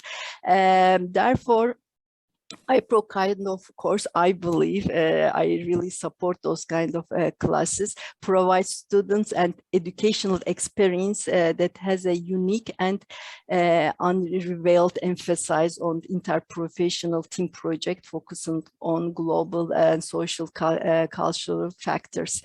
Thank you very much. I tried to make it as fast as I can. I think I was also very fast, but I'm not sure if we have time for a question, but you can see actually my email address here. If you have any further question, I would like more than happy to answer them. Thank you, Professor Hatice Sözer, for this interesting talk. So we were planning to have a Q&A session at the end of 5 speeches. We may have some time constraints, so that's why I would recommend you to use the chat screen if you have any questions for the specific speaker. Anytime you would like to ask that question, so that we can have the interaction through the chat. Our next speaker is going to be Dr. Gülcemal Alhanlıoğlu. So let me briefly introduce Dr. Alhanlıoğlu. She graduated from İstanbul Teknik Üniversitesi Urban and Regional Planning undergrad program with honors, and also has an MS from the same university with honors. Afterwards, she graduated from İstanbul Bilgi University MBA program. She has various certificates on energy, economic, and strategy from MIT Center for Real Estate program in Boston and Harvard University. She has a PhD from Mimar Sinan Fine Arts University Urban Planning program, where she has also been lecturing. She has articles published on urban regeneration and green buildings. Dr. Alhanlıoğlu has approximately 20 years of professional experience in real estate project development and investment management, including design, shop mix, sales and marketing, cost estimation, feasibility analysis, market research, sustainability, energy efficiency, urban regeneration, affordable housing, and additional policy sides of these issues. She worked at Soyak Group companies at various levels until 2017, and since then she has been working as the founding partner of the CRE consultancy. She served on the boards of the Association of Turkish Real Estate Investment Companies and Center for Strategic Thinking in Real Estate. Dr. Alhanlıoğlu's talk is going to be titled Method Proposal for Gaining Practical Practices in Higher Education. Floor is yours. Hello, everyone. And first of all, thank you for inviting me to this very important meeting. And today, I would like to share my views with you. All as someone who graduated from ITU has been working in private sector for more than 20 years. And on the academic side, I have already done 2 masters and PhD as an additional to my working life. And it means that I went my borders, as Mr. Roddo mentioned earlier speech, as you are also. I'm very excited to be invited to this panel because I have the opportunity to talk about the experience and the issues I had in my work life that I learned from as on my own. And now I get to share with all of you, but I cannot control my slides here. Did you see, are you seeing all the slides clearly? I don't know why. I currently see your first slide. It is okay. Ready for work life, it says. Okay. And in my opinion, there are 3 main issues that need to be considered while preparing young people for the work life. One of them is business life and laws and regulations. The second one is economic knowledge. The third one, practice of working together with other disciplines, as Hatice Hocam mentioned before, also the first speakers mentioned before. In many universities, especially the architectural engineering fields, the planning fields, are practice-oriented professions, as we know. The usual missing point during the training for architectural engineering studies are mostly how is the business setup, how is the social security and taxes calculated, and how is the taxes paid, how do you retire, what is the insurance, how is it done? How is it done? How is the job site safety insurance? What is the tax system? How is the declared tax? What is the how is the contract prepared with the business arrangement? How is the company established? How to hire people, or how to manage the human resources? How is what is the difference between different company structures, such as what is the joint stock company, what is the limited liability company, and what is the rate company, and what is the fund management company, and how can we manage the joint venture company, etc., so on and so forth. In other words, students who graduate don't see the whole picture, whole business. They only know the technical parts of the job. Universities usually teach how to do technical parts of the job and preparing the technical people for the work life. But however, this business-related information is necessary not only for the architects, planners, engineers, but also doctors, lawyers, even actors, writers, painters, etc. For example, me and my partners, my classmates, we developed a company when we graduated from İstanbul Teknik Üniversitesi. We went bankrupt in our first company by paying very high taxes because we didn't know that we had to issue invoices and show the expenses. Even we didn't know what to ask the accountant and how we worked together to account it.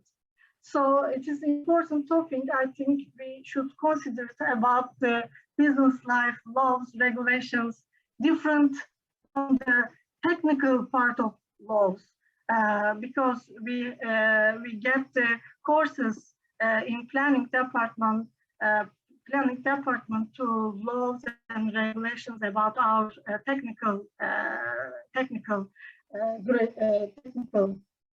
education. The second topic that I want to mention, the economic knowledge.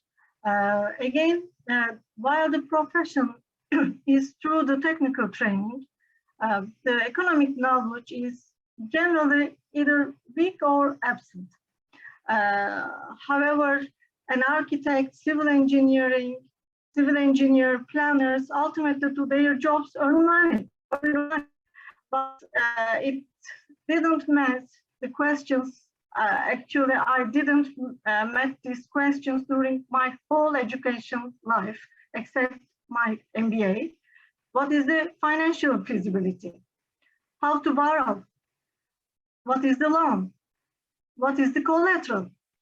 How to invest? What are the investment tools? What is the marketing strategies? How we calculate the sales price? What are the funds? Foreign exchange? Or etc. So on and so forth. We can add additional questions about the marketing, business, economic knowledge, etc.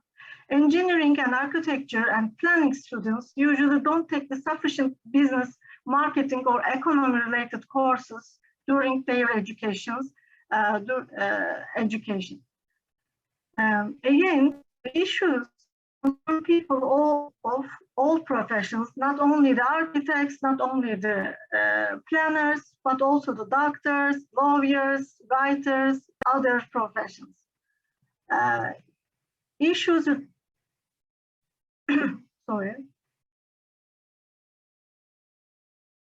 Issues related to earning money during education are sometimes academically not well received by the professors, I know.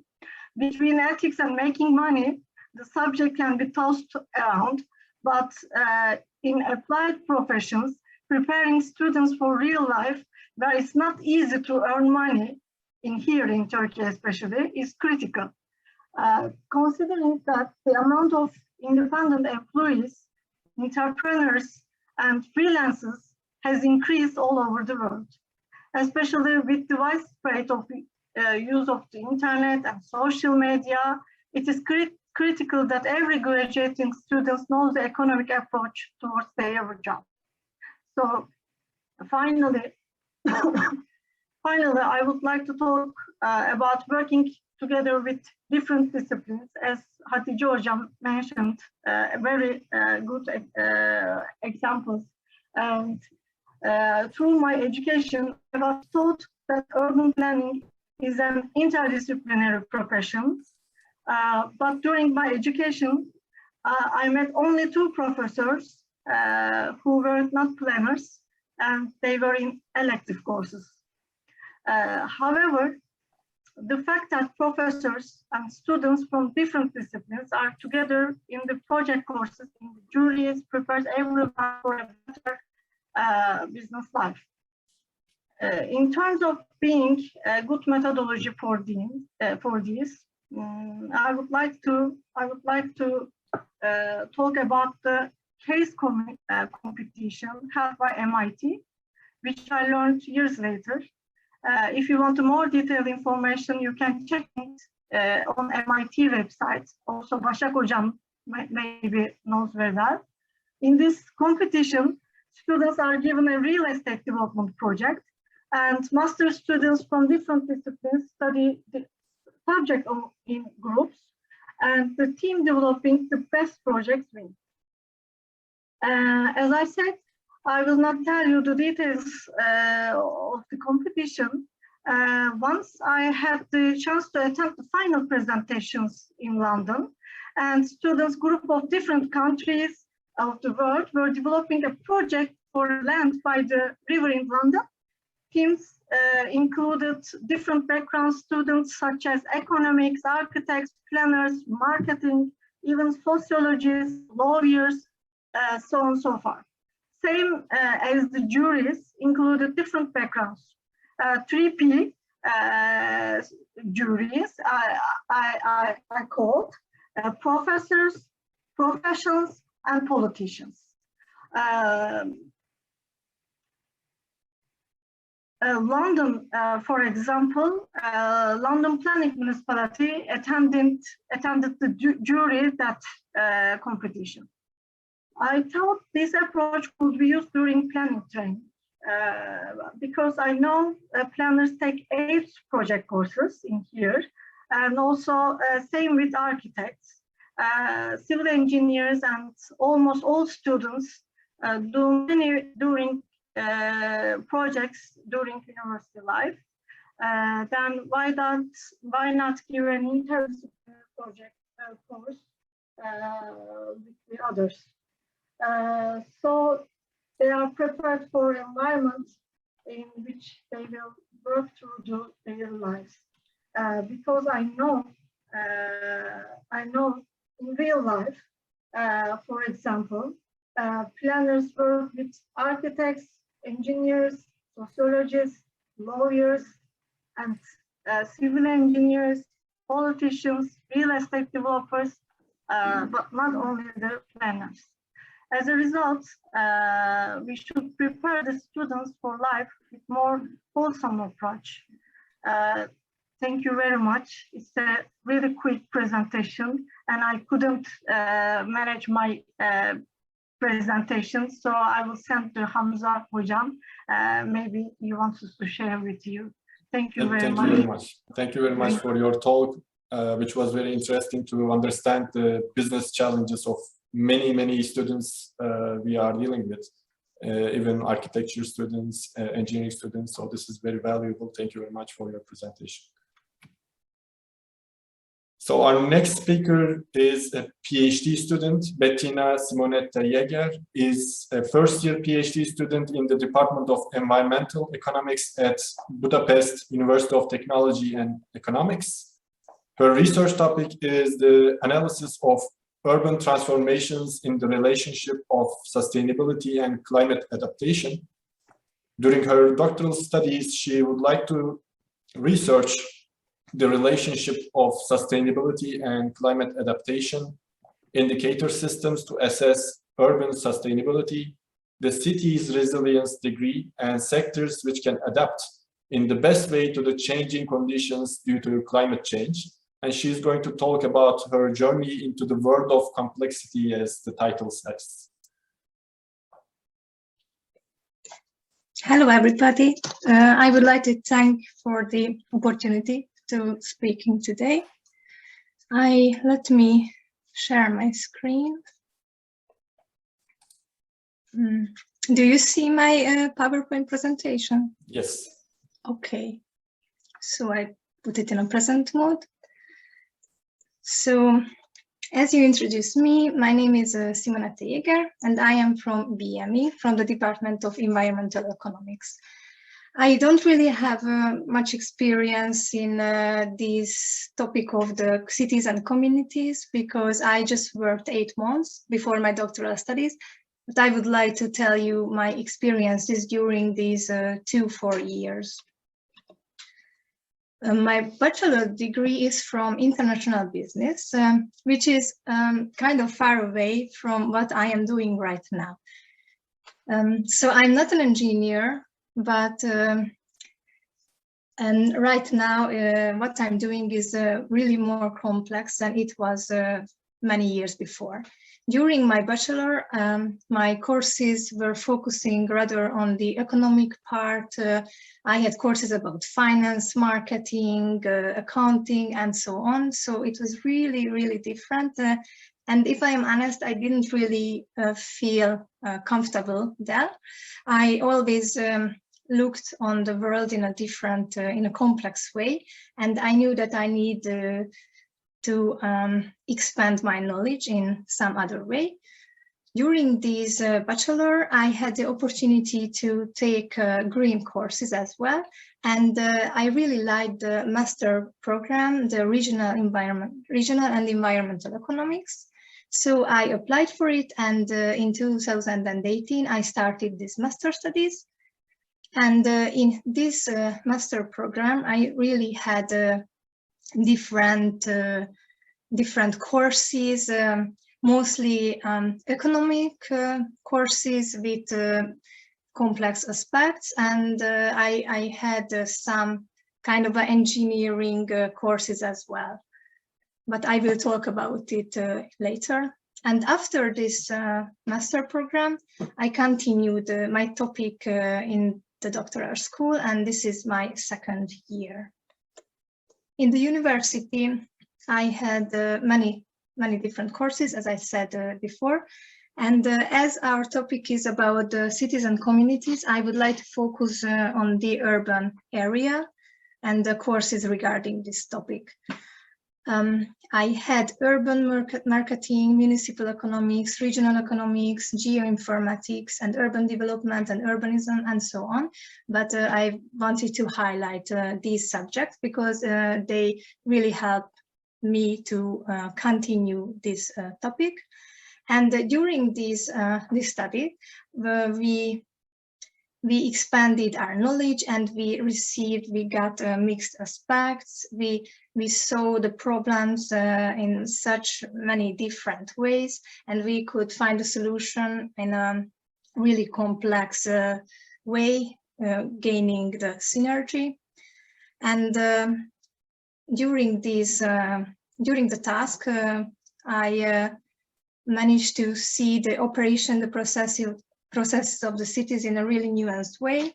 And it is a practice-oriented master program, and we had a lot of team tasks which we had to do together. And in this master program, my classmates were really diverse. Some of them were economists as me, some of them were different kind of engineers, some of them were geologists, and so on. So we really came here with different backgrounds and different professions. So it was, if I am honest, it was hard at the beginning to work together, to find the solutions and to complete the task. But at the end, I saw that we learned a lot from each other's, and the solution, the result was really good, and we saw the interdisciplinarity. We had a lot of tasks regarding city development, analysis, and we always needed to keep in mind the requirement of the sustainable development. So we did the task and we created our work in a really complex way of thinking. After the university, I had 8 months before the doctoral studies. And as my thesis, my diploma work was about city analysis, I really liked this topic and I was interested in this so much. And I decided to apply for a job at a municipality. And I got it. I was working 8 months at the 2nd district of Budapest municipality. It is the local government. And I was at the town planning department, which is interesting because it was rather about the physical layout of the settlement part. And we were working with the building regulations and other regulations as well. And I was the only non-engineer member of the group. So it was interesting to work together with them. And the legal knowledge of the settlements was really important for my work. And during the university, I had courses, as I mentioned, urbanism and regional policy as well, which we received a lot of information about the legal part of the city managing and so on.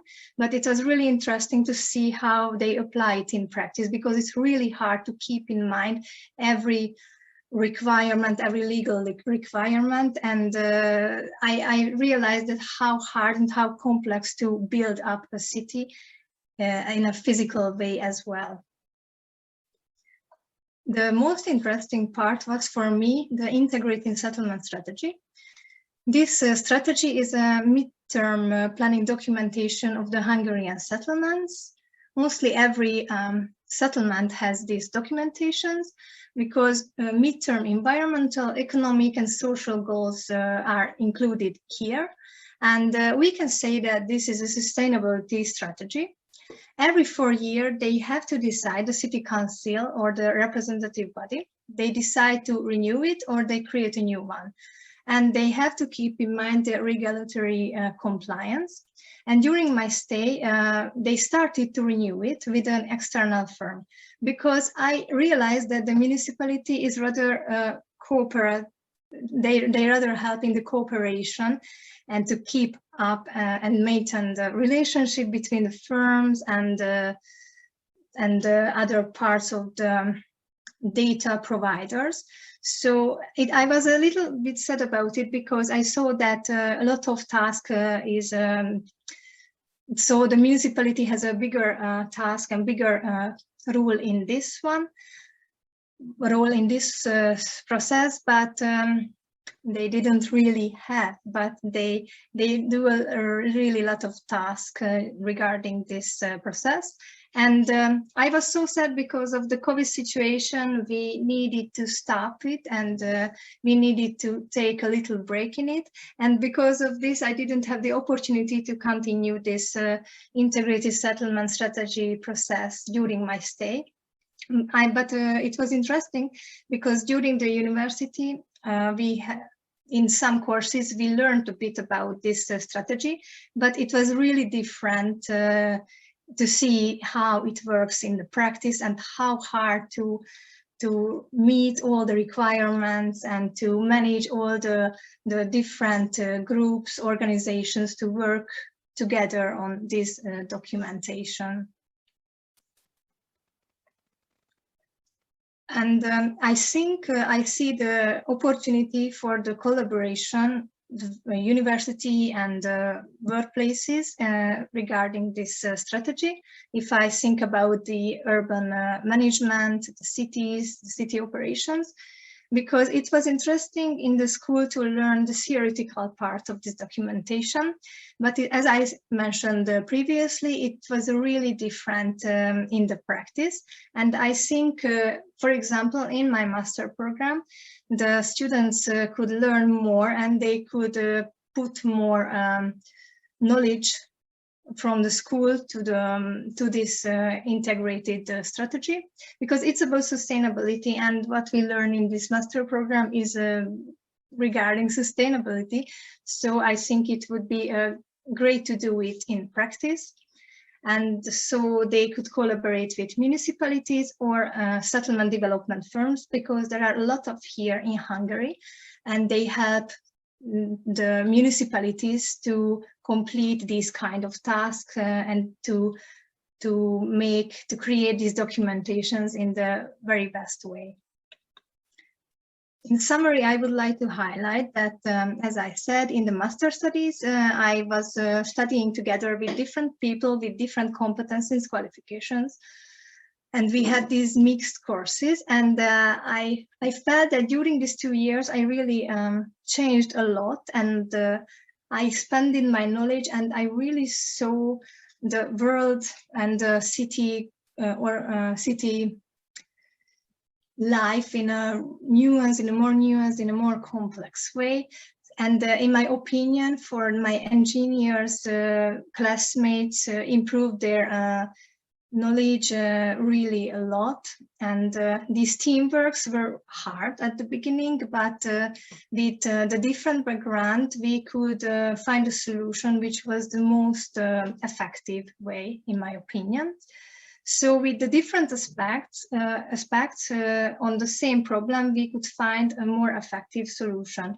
And I made a little figure about it. In my opinion, if an engineer and a non-engineer person are working together, or they're studying together, but it's kind of the same at the end, they can put together their knowledge, and maybe they don't agree on different things because they have other backgrounds, and they learned it in other way. They didn't put emphasis on each dimensions because it was missing from their school courses. They can find a better solution and a complex way of thinking, and they can solve the problem. And in the city area, the urban area, it is a highly recommended way, because people and residents make the cities to be cities. The cities are really complex, and they, as it was mentioned before, the SDGs can be connected to the urban areas as well, a lot of SDG, because the cities are like different little worlds, and the operations and the processes are really complicated there, and we always have to find the complexity to solve the different problems. Thank you for your attention. Thank you, Simonetta, for this interesting speech, giving us a very different perspective on your experiences, both in your work at the municipality and at the school. So our next speaker is Professor Paola Dario. Paola Dario is Professor of Mechanical and Biomedical Robotics, Coordinator of the Department of Excellence in Robotics and AI, and Pro-Rector for Innovation at Scuola Superiore Sant'Anna. He is the founding director of the Biorobotics Institute at SSSA and Artist 4.0, which is the Italian Competence Center of Industry 4.0, coordinator of many international projects, editor of 2 books on robotics, author of more than 400 journal publications, founding editorial board member of the journal Science Robotics, and founding editor-in-chief of the IEEE Transactions on Medical Robotics and Bionics. He was identified by the IEEE Robotics and Automation magazine as the second most influential scientist in robotics worldwide. He is co-author of more than 50 international patents and co-founder of 5 startup companies. He has served as president of IEEE Robotics and Automation Society. He is an IEEE fellow and received the Joseph Engelberger Award, IEEE RAS George Saridis Leadership Award, and IEEE RAS Pioneer Award. Welcome to Dr. Paolo Dario for his talk on the Robotown vision, bridging research and innovation, education, and societal impact.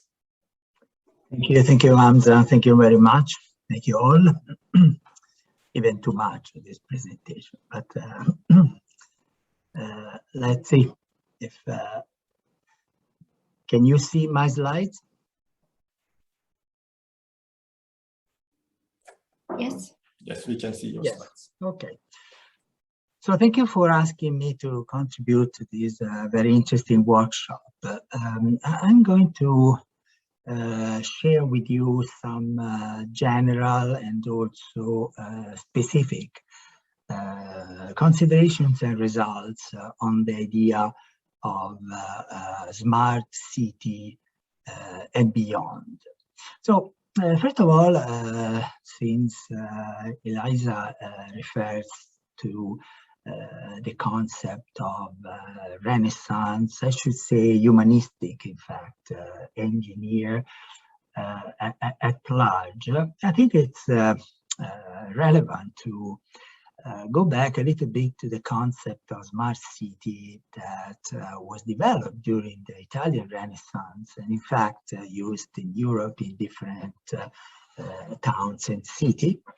And this concept of harmonic ideal city was pursued for many years, and this was about a new architecture, urban planning, political government, functional aesthetics and community needs, but also the social life of the civic community, because this is in fact the very basic city.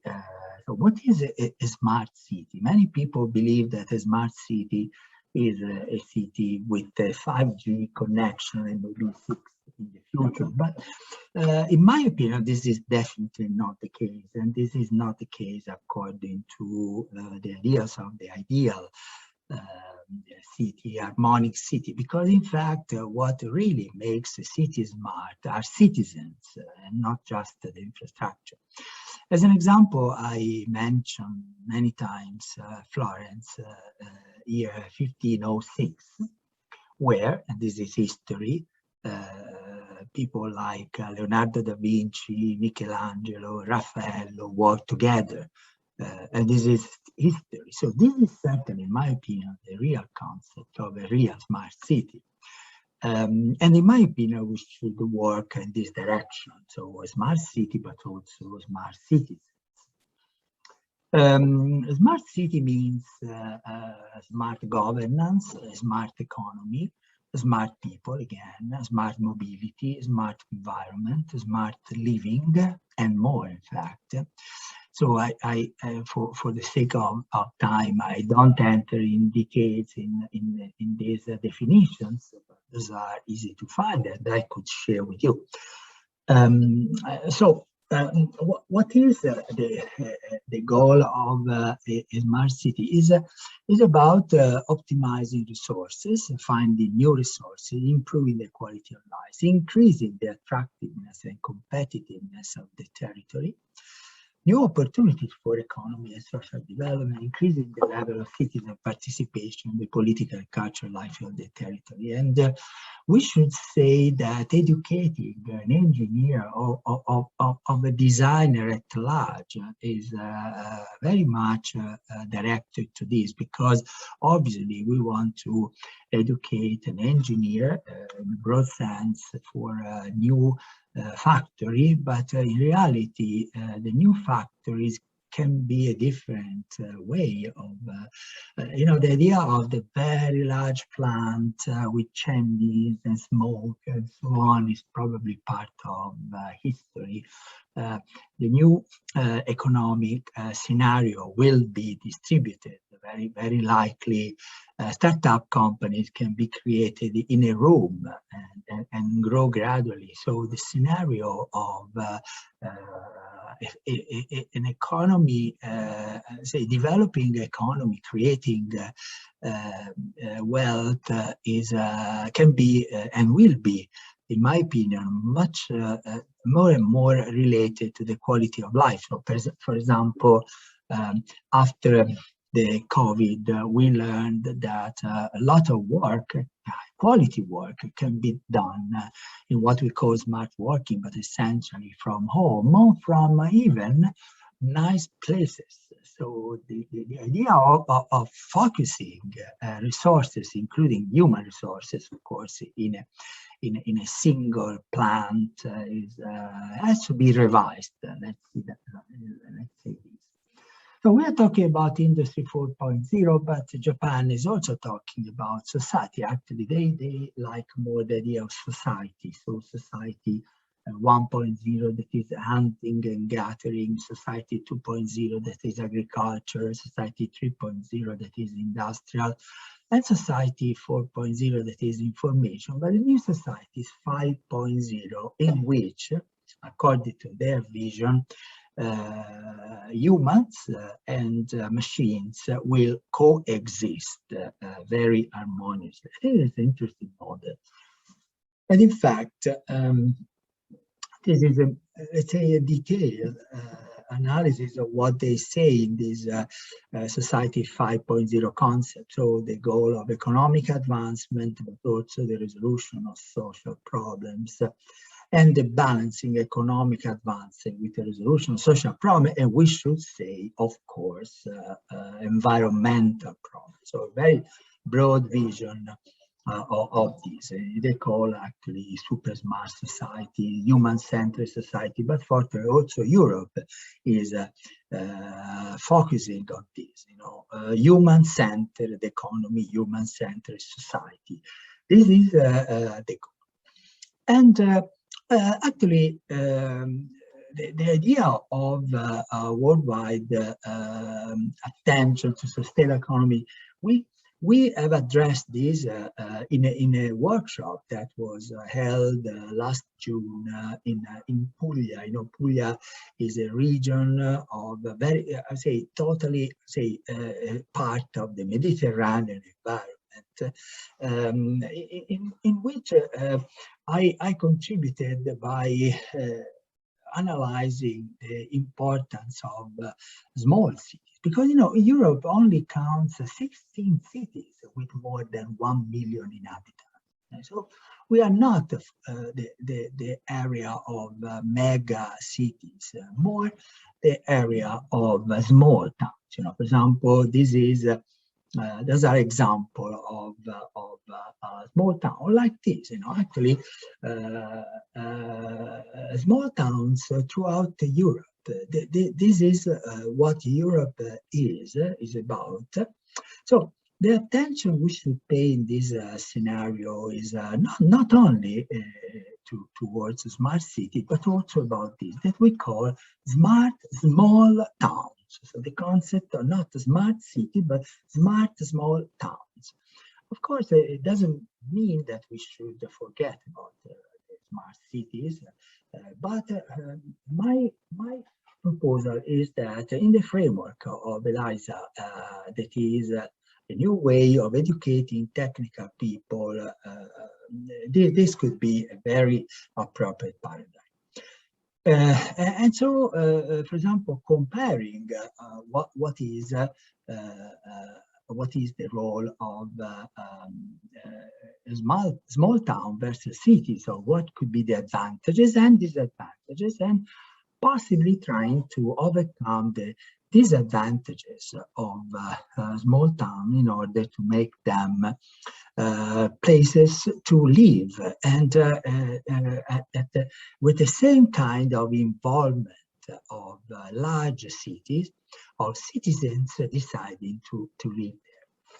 This is the theory, but actually we have been working, I personally have been working for many years about this concept of a smart small city. We started in the late 90s to work with the administration of Peccioli. Peccioli is a small town, like 5,000 inhabitants near Pontedera, near our laboratory, our institute, so near Pisa. And we started with administration to design the future of this small town. Keeping into account the needs of citizens, the problem of isolation, if the case, not really the case, but at least reducing or eliminating the digital divide of the population, is a small town where the percentage of elderly citizens is very large, and actually, we dreamed about what we call the robot town. Okay, this we started in the early 2000s. Actually, we submitted a European proposal that was not eventually accepted, retained. It's a it's a real pity in my opinion, but of course there were other projects that took this into account. Actually, Peccioli became enrich robotics innovation facilities within the European project ECHOD++. So it was not lost, this idea. But you see, this is the idea we had. So essentially using and integrating harmoniously, that's the point, technology, so ICT technology, but also robotics technology in the small town, providing different kinds of services. But, and this is really the key point, keeping into account people. You know, in 1995, we were, I think, the first in the world to develop robots according to citizen-centered methodology. So you see what we have done. It's a very important methodology that I would recommend to all of you, especially the students, to consider. First of all, we start, especially for a small town, this is important, for analyzing cultural probes, that is inspirational data, and also to look at the community portrait, so through questionnaires and with cross-correlation, quantitative and qualitative data, essentially listening to people by means of a number of meetings and so on. Then we came to a design concept. And then after the design concept, that was discussed with real people, not from technical people, but together with real citizens and administrators and so on, we came to developing design concept, and then simulation of prototype, and then feedback from users, and then through a number of loops, we came to the final product and service.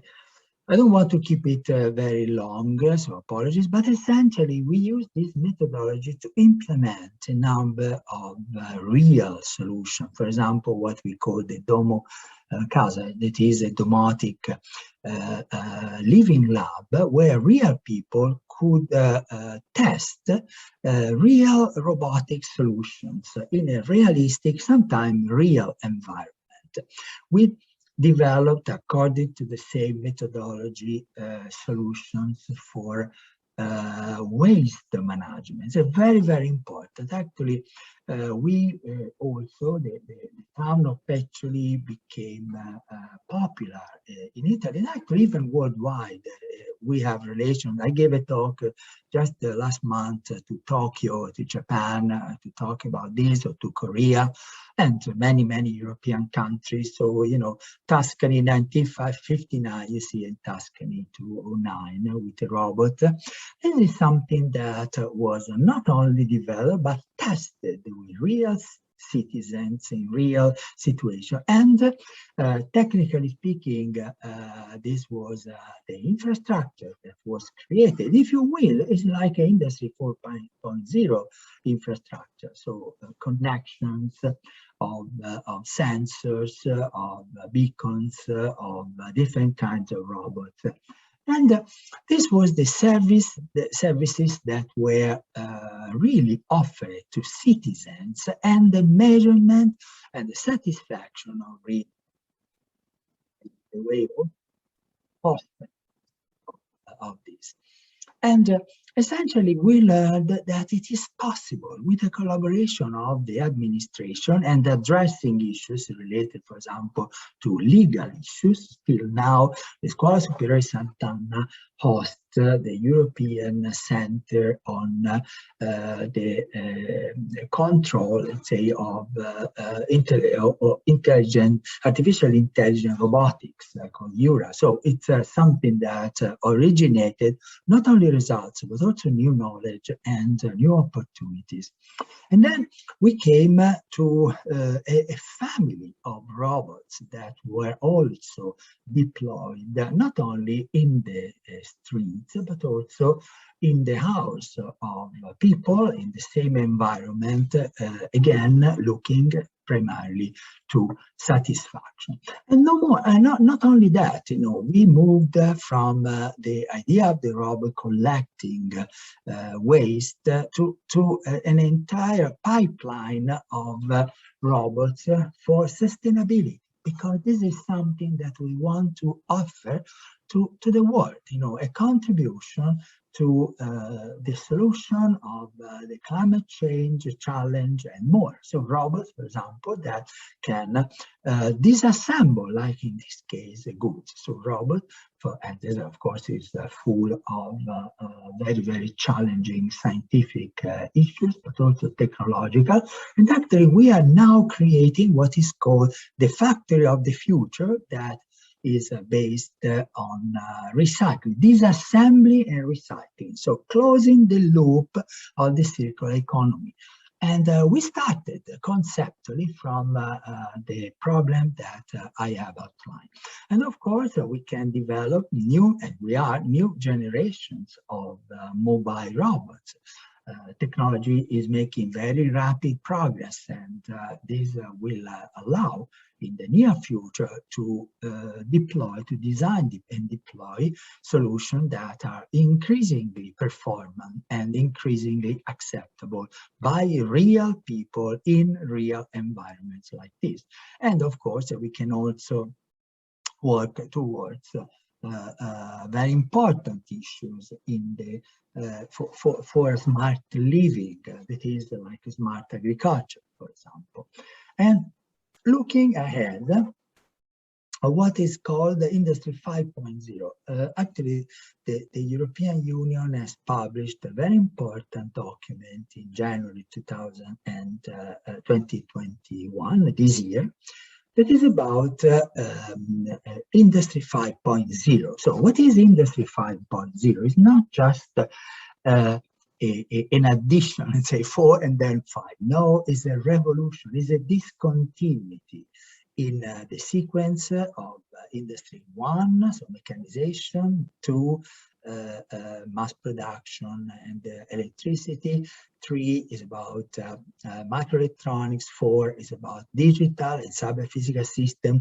Maybe 4.1, that could be AI, but AI is a progress. It's not, strictly speaking, a revolution. What is a revolution is the attention to sustainability, so a new kind of sustainable economy and regeneration, human-centric. And you see, we go exactly back to ELISA and to the idea of educating people, primarily, but not only engineers, who are able to understand this, who are not just involved in a sequence of technological steps, but capable of drastically changing the paradigm, putting people and the world and our planet at the center, developing, however, an economy that is sustainable. That means that produces wealth for all. And this is the big challenge. It's a technological challenge, it's an economical challenge. But I think we are ready to do that,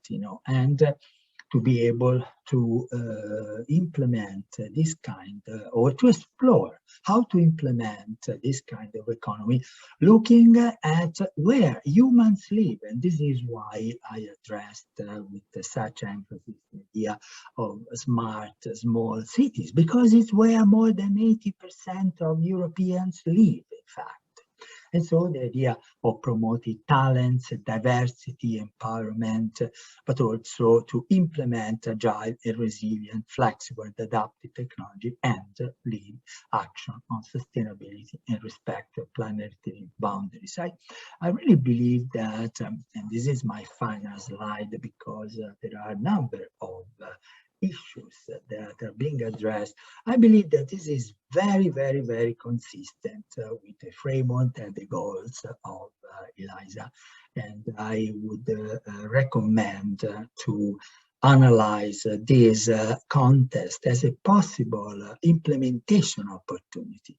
So going beyond the basic theory and training and so on, and maybe considering this as a possible grand scenario and grand challenge for the goals of ELISA.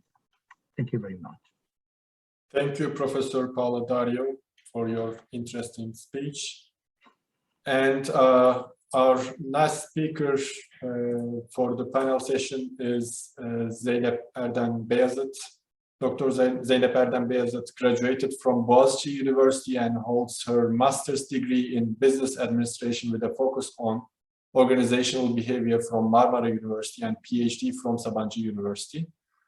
Her doctoral thesis is on the evolution of the Turkish higher education field from an institutional perspective. Academically, she has been a member of faculty at Management Engineering Department at İstanbul Teknik Üniversitesi since 2006. Her work is focused on organizational theory. She has been teaching management and entrepreneurship courses at undergrad and grad level. And since 2014, she has been acting as the founding academic director at İstanbul Teknik Üniversitesi Genova Center for Entrepreneurship and Innovation. Dr. Beyazıt's talk is titled Spanning Boundaries in Education, Fire Up Changemaker Community Experience. For the nice introduction.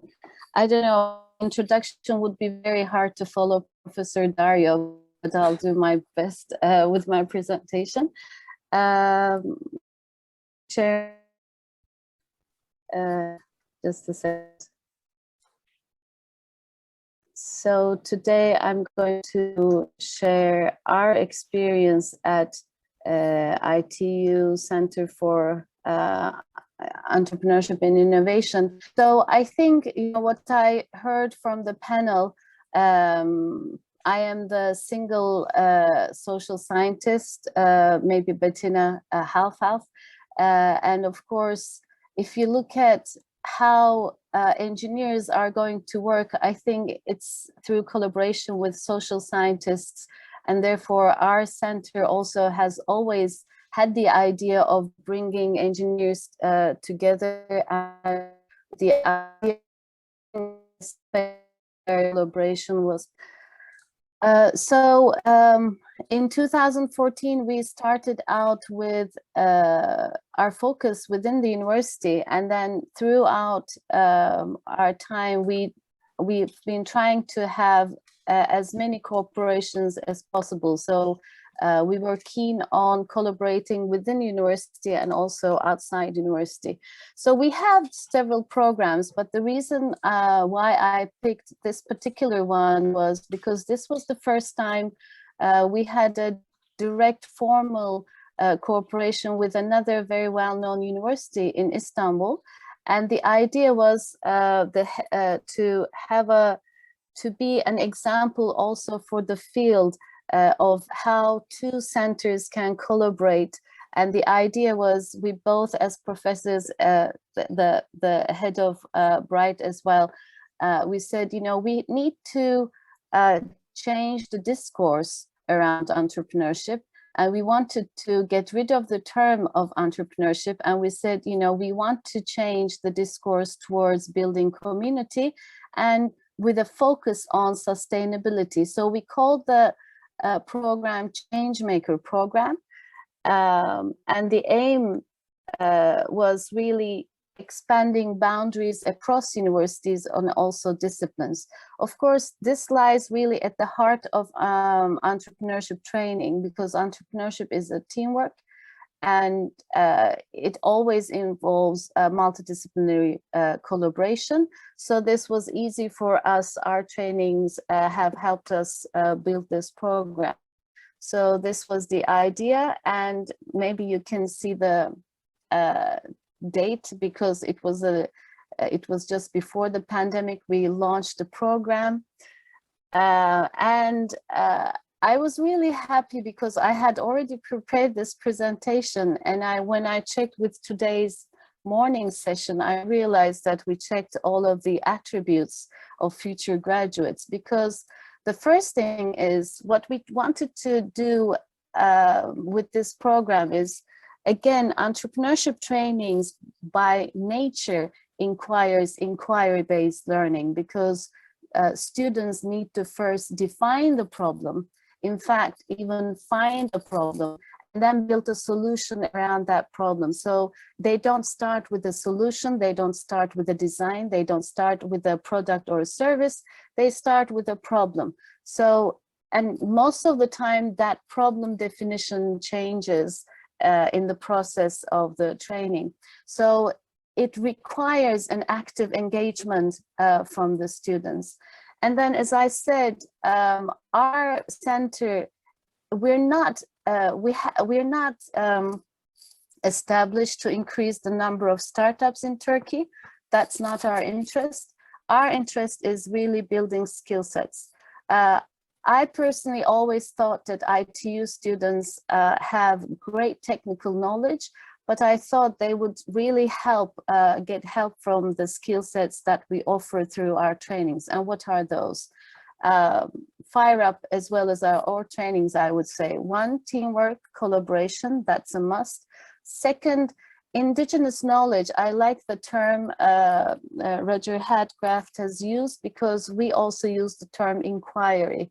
Inquiry referring to, I think, also how Professor Dario has just explained. Their methodology is also very similar, because we use design thinking methodology, and at the heart of design thinking methodology lies anthropology, which means you need to go to the source of the problem, talk and understand and empathize with the owners of the problem, users, however you'd like to term that, and create that knowledge and build first your problem definition on that knowledge, and then also your solution on that knowledge. So it requires problem solving, and it is design oriented. And of course, we, especially in the Fire Up program, I'm going to show in a bit, but it was also about reflective learning. Again, similarly, I think this is kind of across, but we use Kolb's learning model where students experience, then they reflect. We actually ask for reflection papers on their experiences. We collected those reflection papers after they had the experiences so that we would be helping with their learning as well. So that also helps with their analytical skills. And at the core of this particular program, we also put the UN's development goals, and we also use social responsibility. So the idea was, in the beginning of our program, we gathered all the students. We were, in those times, we were also still doing it in person, and in this hall, we talked about how they should be part of the solution rather than problems. So the target was really undergraduates. And what we thought was, instead of asking them to solve an outside world problem, we focused them to their campuses, and we said, you know, go and inquire the campus, find problems. Instead of asking a solution from management, just propose your own solutions. So we also wanted this shift from always asking from others to find solutions, to own the problems and to come up with solutions themselves. So in that sense, we also wanted to empower students on campuses.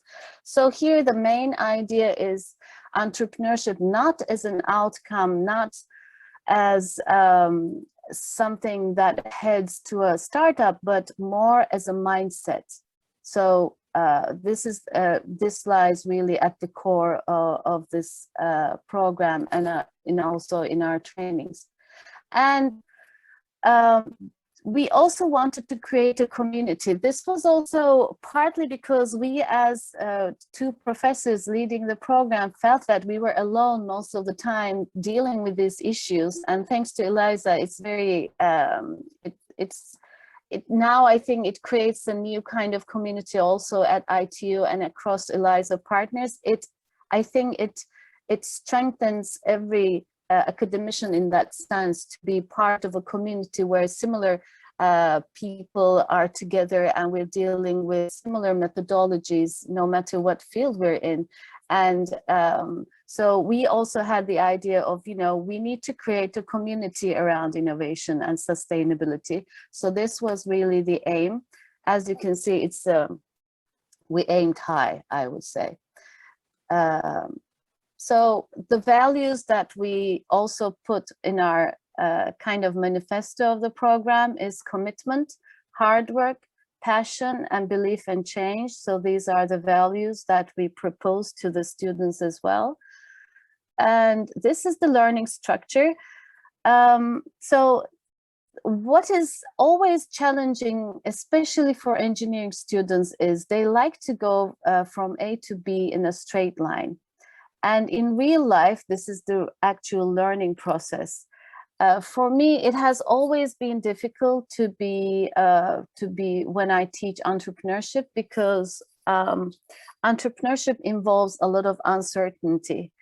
But our students usually would like to have like a nice linear path where they can learn entrepreneurship 101.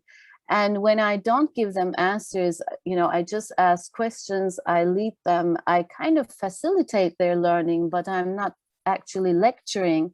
They feel uncomfortable because this is really against their habit of learning and what they have seen so far. So this is also why I think it's very important to have these kind of trainings where engineers can also learn that learning takes different paths and it becomes more of a self-learning rather than just talking or hearing about knowledge already built before.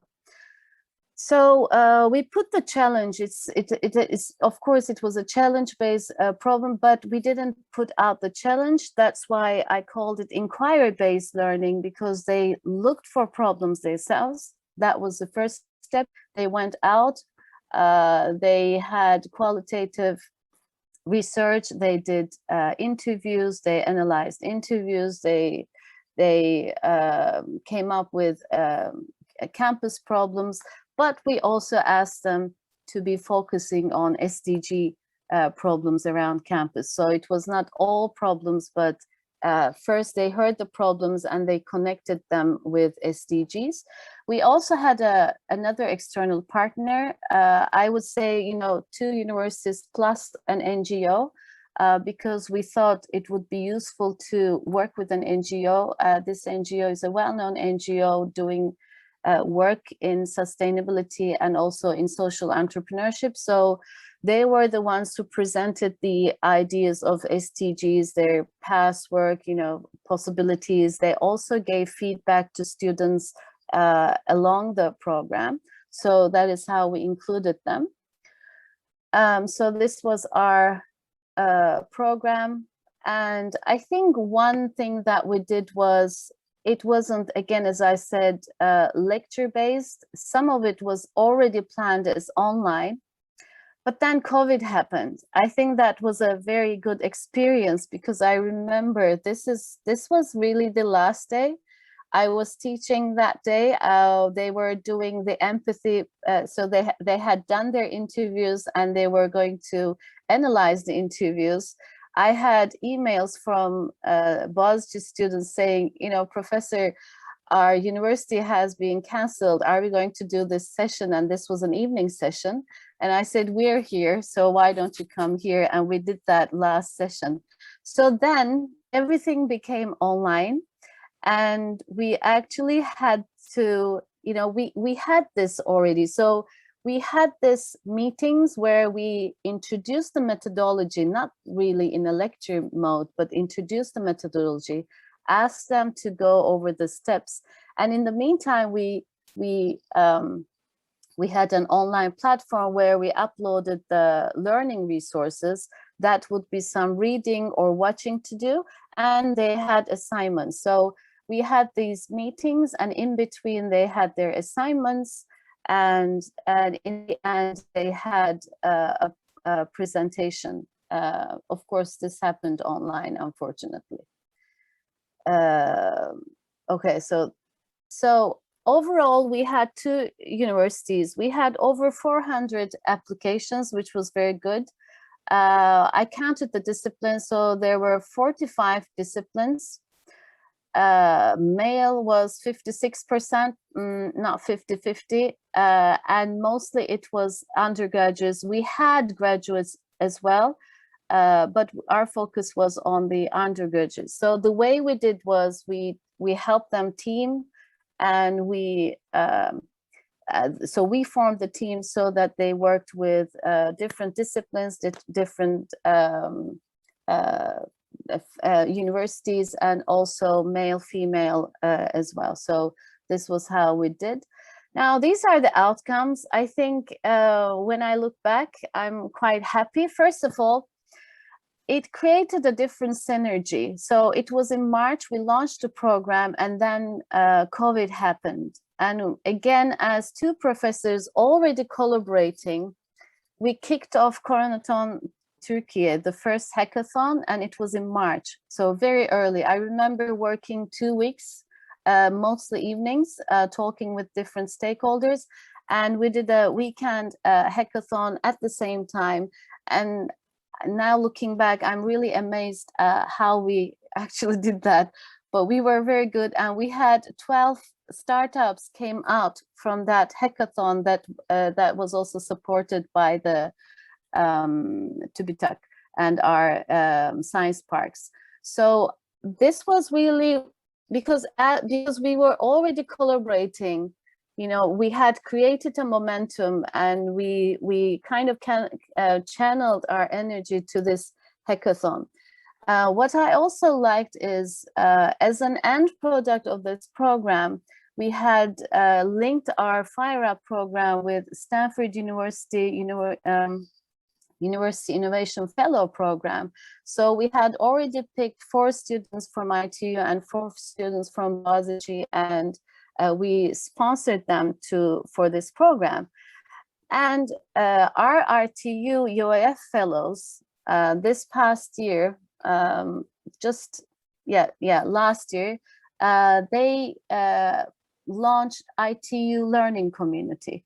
The good thing about this is that they designed the program themselves. I mentored them. You know, they did everything by themselves, so they were able to do that by themselves. I think another outcome is we have now a new program. We just launched it on 22nd, actually, this past Friday, with a very large company in Turkey in chemical industry. It's through these programs they heard about us and they said, you know, we want to do a program with students around circular economy and Green Deal. So we designed a program which is open to all students in Turkey. And at the moment we have, you know, we just did the kickoff day and day one. We have students from 24 different universities. So I think all of these are really outcomes of that first small movement we tried to do. And it's really how these things start. You know, you start small and then you build on your past experiences. But of course, nothing is always great. We have our own challenges. I think the biggest challenge of building a community is, you know, we put this connection with Stanford University Innovation Fellow Program because we wanted our students to be part of even a wider community. So I think that's important. But of course, with us, it will be a problem because we're trying to build a community around undergraduates. But of course, there's high turnover across undergraduates. So it's really, I think the main challenge is to sustain these communities. Starting a community is something, but that's the challenge waiting us. I think that will be the next thing that we need to deal with. So thank you. And I don't know if you have any questions or comments. I hope my internet was okay. It was good. So thank you very much. So with this, we are a little bit behind of the schedule, but we have finished the panel session. So now we'll be hearing from our rapporteur, Dr. Emine Görgül, about what the methodology is going to be for the parallel sessions that we are going to hold in the next hour. So, okay. Yes. I'll try to do my best to wrap up it quickly. Since we're a bit delayed in time. Salih Hocam, can I ask your help to open up the Miro board? Because I'm trying, but cannot access at the moment. I'm sure it's about the... What would you like to see? Network. Yeah, the morning sessions would be fine. Okay. The breakout rooms. Yeah, I think this is visible for everyone, I guess. During the day, you know, we have 2 parallel sessions. On the initial one, within a couple of minutes, we'll start. Initially, we asked everyone to rename their names in the Zoom participation board in order to which room they would like to move during the parallel session. Please indicate the room number in front of your name. Rename yourself. Breakout room 1 is focusing on infrastructure and mobility. Breakout room 2 is energy and climate change. Breakout room 3 is culture and inclusiveness. And breakout room 4 is for buildings. If you rename yourself and put the number of the breakout room that you want to move within a couple of minutes. And when we get started, so the initial session of this morning, the parallel sessions, this session principally aims to attain responses about the engineering skills and skill gaps and targets to collect participants' feedback about the skill sets and constraints in disciplinary broadening. We have 2 questions. When you zoom inside the John, we can see. So the initial, each question would be something like 20 minutes. So the moderators would ask you sequentially, would ask you the questions in sequentially, but you're free to return and add something to the initial questions. So at the end of the session, we will have 15 minutes of Q&A inside the breakout room. The moderators are kindly invited to moderate the Q&A at the same time. And we kindly ask participants to reflect their responses to these 2 questions.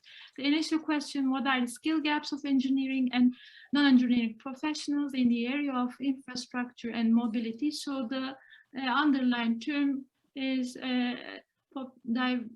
differing among the breakout rooms that you exist. So we slightly want to participants to focus on the mentioned classroom, pardon me, breakout room. And there are some tips under the questions in order to make you rethink or orient within the questions. So basically, we're trying to reveal the skill gaps, so about engineering skills needed by non-engineering professionals or non-engineering skills needed by the engineers, soft skills or hard skills that are under question at this moment. And similarly, question 2, what are barriers for the structural implementation of innovative and interdisciplinary education models in the area of focus where you are existing in the breakout room? Basically skills and constraints that we come up with. In order to reflect your responses, dear participants, we kindly encourage you to use the sticky notes, post-its that are appearing in diverse colors on the left-hand side. Please try to use the color of your institution, and we kindly encourage you to also write down your names under the sticky notes that you posted on the virtual space that is provided under each question. These names, inserting or leaving your names would be beneficiary for both, for the operational members of the workshop, but also for the other participants in order to recommunicate or establish further communications among the participants in the future. Yeah, I think these are all. And after the Q&A in the breakout room, we will return to the main room again and discuss rediscuss or highlight the remarks of each breakout room. This time, we kindly encourage moderators or ask the moderators to resume what has been pointed out in the breakout rooms. I think I have tried to cover all.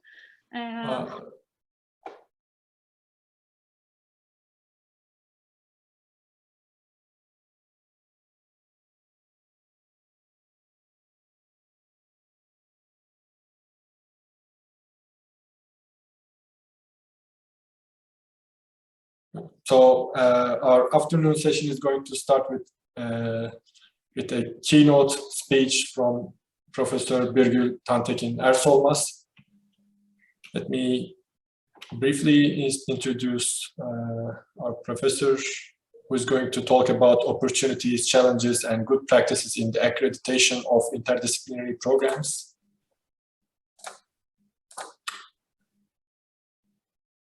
Dr. Birgül Tantekin Ersolmaz received her BS degree in chemical engineering from İstanbul Teknik Üniversitesi in 1981, MS and PhD degrees in chemical engineering from the University of Colorado Boulder in 1986 and 1990, respectively. She joined the chemical engineering department of İstanbul Teknik Üniversitesi in 1991.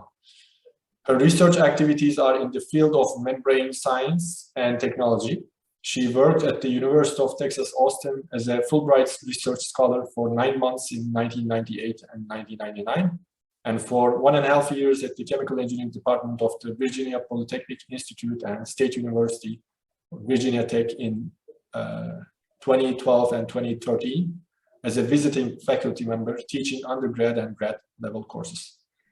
Professor Tantekin Ersolmaz served as the advisor to the ITU rector and the co-chair of the ITU Senate's Accreditation Committee in 2000 and 2004, and led the accreditation and quality projects of ITU, including the substantial equivalency certification of its 21 engineering programs by ABET.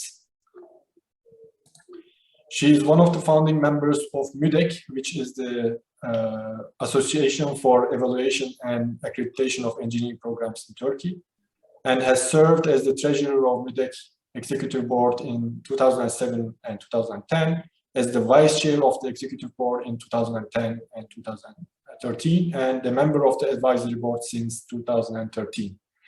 Professor Tantekin Ersolmaz has been a member of the Administrative Council of the European Network for Accreditation of European Education, NIE, which is also a partner of ELISA project since 2016, and serving as the vice president of NIE since 2019. So as I said, the title of Dr. Tantekin Ersolmaz's talk is Opportunities, Challenges, and Good Practices in the Accreditation of Interdisciplinary Programs. Thank you very much, Salih Hocam. Thank you very much for this nice introduction. And it was quite lengthy, actually. I didn't realize that I have written so much information in my short bio. Anyway, let me share my presentation. Just a second. So as before, we are going to have about 30 minutes of presentation to be followed by a 10 minutes Q&A session. So you can type your questions through the chat or just raise your hand at the end of the presentation. It's up to you which one, whichever you prefer. Yes. So as I have indicated, I'm going to only give you one probably good practice that I've recently heard about. But I will talk about some opportunities and challenges in the accreditation. Now, unfortunately, I wasn't able to attend the morning session because I had class, and I'm sure you have discussed different aspects of the need for interdisciplinary programs. But just to put my presentation into context, let me reiterate some of the things you might have already discussed in the morning. In the 21st century, we all know that the society is changing and the needs of the industry is changing. We are pretty much under a flood of information because of internet, and the tremendous amount of data storage capabilities allows people to access infinite amount of data. And this is really a very massive amount of data. The technological development is for sure multidisciplinary. A lot of new dimensions are being added to our agenda every day. And the boundaries are now blurred, obviously. In fact, in many disciplines, the boundaries doesn't exist anymore between the disciplines. The market is global, very competitive, and requires cultural and economic understanding. The environment is endangered. Many of our resources are diminishing. And of course, based on all these facts, social responsibility is emerging. All the professionals have to responsibly do their job in order to respond to the needs of the society. So the corporate structures have changed. They are very participatory. They are mostly virtual now. And we are going through a rapid and accelerating change, which requires that we learn all the time. Lifelong learning is a very important issue. And on top of that, the students in the universities and even in high schools now have a much broader population, and they have very different traits and behaviors than the students 10 years ago, 20 years ago, or 30 years ago. So we really have a very interesting century ahead of us. And on top of that, the digital transformation in engineering is really very massive and it's very intensive. As you all know, the big data and analytics, artificial intelligence, digital manufacturing, 3D printing, all of these subjects have emerged in the last 10, 15 years. Therefore, we are really going through different times. Oops, sorry. My apologies. Okay, I just wanted to switch to the laser pointer. Here we go. We are really going through very interesting times. Now, of course, the engineer of the 21st century, therefore, has to have certain graduate attributes. And these attributes, some of them are related to knowledge, some of them are related to skills, and some of them are related to attitudes and values. The knowledge is the facts they know, the concepts they understand, the skills are used to manage and apply their knowledge. And of course, their attitudes and values dictate the goals towards which their skills and knowledge will be directed. So there are many attributes that could be classified under this knowledge, skills, and attitudes and values titles. For example, the ability to learn for lifelong learning, the agility and adaptability to change, creativity and imagination, developing relationships not only with people in their own discipline, but in other disciplines as well. Therefore, multi and interdisciplinary thinking is required. Entrepreneurial thinking is required. Ethical responsibilities are much more than what it was many, 20, 30 years ago. And of course, all of these attributes require teamwork effectiveness in order to put these attributes into use. And in fact, not only teamwork, but also self-management. So life is not that easy for the graduates, for engineering graduates in the 21st century. Now, life is not easy because the societal challenges are also extremely complex problems. Climate change, diseases and healthcare, water scarcity, international security are only some of these really complex engineering problems or technical problems, societal problems, actually, not only technical and engineering. They also have other aspects, social aspects as well. And of course, all of these things require engineers to have responsibilities and also roles beyond their traditional definition. And require cross-disciplinary approaches. And I think that's why this workshop is being organized, to actually discuss how disciplines could be broadened to include these graduate attributes necessary for the 21st century. Because engineers and other professionals as well in this complex world need to access, understand, evaluate, synthesize, integrate, and apply perspectives and knowledge from fields outside of their own fields. And you probably have discussed in the morning, I assume, that there are different educational models that have been proposed to train students to accomplish these, to bring together theories, concepts, and methods from different disciplines into a single context. And in that respect, I'd like to share a slide that I borrowed from Albert Kamp, who is actually a specialist in the engineering education. He really describes this change that education has been through over centuries, over many, many years. Obviously, everything started as a philosophy, promoting critical thinking and debate. But now, today, teaching and research in universities are on social and natural sciences under the roof of public universities and polytechnics, which is shaped by the Industrial Revolution. But with all these changes that I have just talked about, it is clear that the tomorrow, and even when I say tomorrow, literally it could be tomorrow, because today we are almost at the end of today, tomorrow is a different world. And new models of higher education is definitely needed. And interdisciplinary is at the center of this tomorrow's educational system. And this society or tomorrow's society will be knowledge-based, and global learning will be right at the center. Therefore, what we see here in years that tomorrow's education is going to be concentrated not only on scientific discovery, but there is a shift towards human values. So there are several paradigm shifts that we've been through, and the final one is going to be the shift from scientific discoveries to human values. So I wanted to share this slide because I really liked it when I listened to Professor Kemp in the most recent NIA forum. And I'm sure you probably share the same excitement that I have when you see this. It clearly summarizes all those changes over the centuries.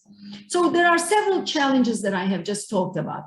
We need to integrate competencies in disciplinary content, which means that we need to integrate all of these things that is required for tomorrow into the curriculum.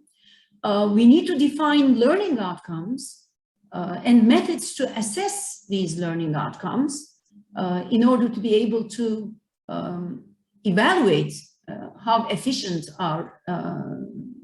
how efficient the education we designed is. And of course, the teaching staff of today has to be trained for these developments and these changes. And of course, like always, there will always be resistance from educators and students when this is first introduced. There are always some people who are very excited about these changes and would jump in, but a majority of people will be hesitant at the beginning, and it will take some time for them to be incorporated into this trend for tomorrow's education.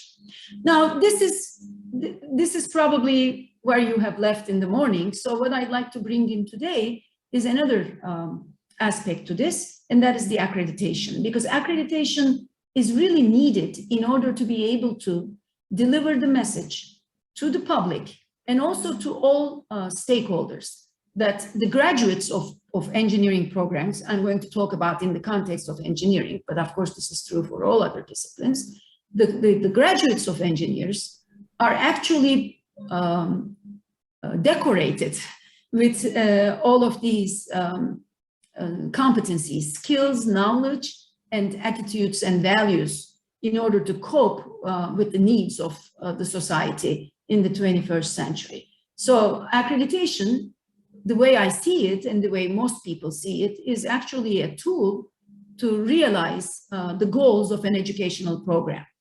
Now, in terms of accreditation, and I'll talk about a little bit more in a few minutes about EURES accreditation, there are several opportunities that already exist for interdisciplinary programs. The way many accreditation systems are designed is very open to be adaptable to the interdisciplinary programs. But there are also some challenges because some procedures are not designed for interdisciplinary programs or for specific programs that require specific context. So some revision will be needed, of course, in adapting the accreditation procedures already established to the interdisciplinary programs. So now at this point, what I'd like to do is to concentrate on outcomes-based accreditation, because if you have been involved with accreditation work, you are probably aware that there are different types of accreditations, primarily institutional accreditation and program accreditation. Institutional accreditation usually concentrates on the general operation of the university and how the quality culture is established in the university, which doesn't go into the details at the program level. However, program accreditation works for each program separately by relevant accreditation bodies. For engineering accreditation bodies, of course. Program accreditation focuses on the program and focuses mainly on the program outcomes, which are nothing but descriptions of the graduate attributes. In other words, knowledge, skills, and values and behaviors of graduates, which we also call graduate attributes. So outcomes-based accreditation and program accreditation, the procedures that are already established, the way it's defined is pretty much very suitable for interdisciplinary programs. As you all know, that program outcomes are at the center of outcome-based accreditation. The skills, knowledge, competencies that students acquire in the program, but they not only define those attributes, they also define thresholds for those attributes. And also, of course, the accreditation procedure is based on evidence, direct evidence of the fact that the skills, knowledge, and competencies that the students are decorated with those. So program accreditation, but outcome-based program accreditation is very suitable for interdisciplinary programs. Now, of course, we said that in outcome-based accreditation, program outcomes are at the center of the accreditation procedure. But of course, there are other things that we also look into in the accreditation of programs. And those are the requirements and goals for the educational system that provide the graduates with the expected outcomes. In other words, what type of an atmosphere, what type of facilities, what type of opportunities are provided to the students so that the students will acquire those attributes. So in other words, the quality assurance is sought in this case by the program providers actually, and also of course for the accreditation agencies, that's an input data. Now, of course, for programs, the process is continuous improvement process, which I'm sure most of you are familiar with. Outcome-based accreditation relies on the continuous improvement of the programs. The programs define their outcomes, and these outcomes usually, the minimum outcomes are usually defined by accreditation bodies. Once the outcomes are defined, the education is implemented. Of course, that requires what type of data will be needed to actually assess these outcomes. The education is implemented, the data is collected, and then the tools and methods are established, evaluation takes place, then feedback and improvement follows to complete the cycle. And if any of the outcomes need to be improved, the improvement is made and the second cycle starts. So the continuous improvement process is pretty much the key process in program-based, outcome-based program accreditation. Now, let me tell you a little bit about EURACE accreditation. Most of you may be familiar, but there may be people who are not aware of, depending on which discipline you come from, you may not be aware of engineering accreditation framework in Europe. It's called EURACE framework. European Network for Accreditation of Engineering Education is the network that actually implements this EURACE framework. And EURACE accreditation is a program accreditation, which could be achieved at two levels. One is the bachelor's level, the other is the master's level. And minimum ECTS requirements are already described for bachelor's and master's degree requirements. And of course, the assessment of the processes and procedures is the quality assurance system that the program designs to achieve the program outcomes. Therefore, the program aims must be established, the teaching and learning procedures must be established, the students must be followed from admission to graduation, and internal quality assurance systems have to be established. Now, this system, this quality assurance system, is in compliance with the European standards and guidelines for quality assurance. And it is also in line with other frameworks in the world, which I will talk about in a few minutes. The whole program outcomes in EURACE framework it describes graduate attributes in 8 different domains for the knowledge, understanding, skills, and abilities. Now, what are those 8 learning domains? Well, the 8 learning domains is, the first one is knowledge and understanding.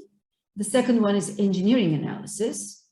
The third one is engineering design, which is very, very important, of course, for the engineer. Investigations, engineering practice, making judgments, communication and team working, and lifelong learning. These are the domains. Under each domain, there are several graduate attributes that are defined, the minimum attributes that are defined for a program. I believe there are a total of 22 graduate attributes under these 8 domains. Now, these are all described in the EURACE framework standards and guidelines, which you can reach easily through the website of European Network for Accreditation of Engineering Education, NI website. And it is, once the EURACE accreditation is achieved, the students receive a label, which is called EURACE label, in addition to their diploma. And that EURACE label is listed by the European Commission among the European quality labels that guarantees the quality of an engineering degree program and its suitability to enter the profession. So EURACE label is, in that respect, could be considered as something that strengthens the diploma, ensuring that the graduates are decorated with the attributes that are aimed in the program. As I said, EURACE framework is not the only framework in the world. There's another very large framework, accreditation framework, which is called International Engineering Alliance Framework.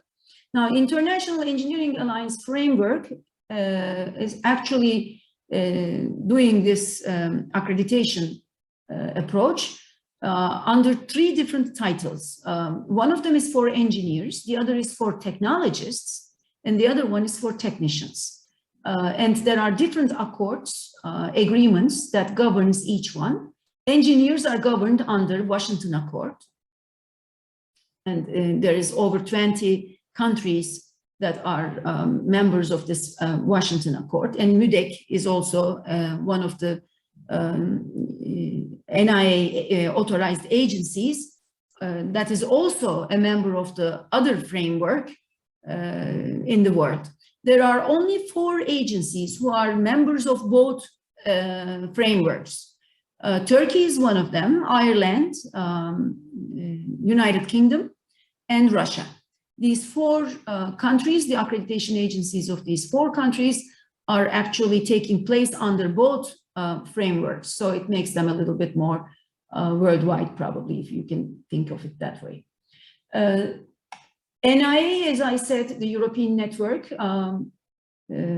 started producing a EURACE label in 2014 under the EURACE Accord that was signed at that time by more than, by close to 15 to 20. Today it's a little bit larger, 15 to 20 accreditation agencies. And obviously both at bachelor's level and master's level accreditation is possible. Now these 2 alliances in 2015 came together and produced a best practice in engineering program accreditation document, because both alliances and both frameworks implementing program outcome-based program accreditation. And the graduate attributes are very much in line with each other. In other words, even though they do not 100% overlap, the 8 domains that I have described for EURACE exactly exists in Washington Accord or International Engineering Alliance accreditation. So they are very, very similar to each other.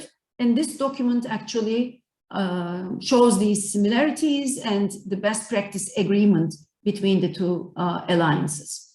Of course, learning outcomes or graduate attributes, that's what we call sometimes.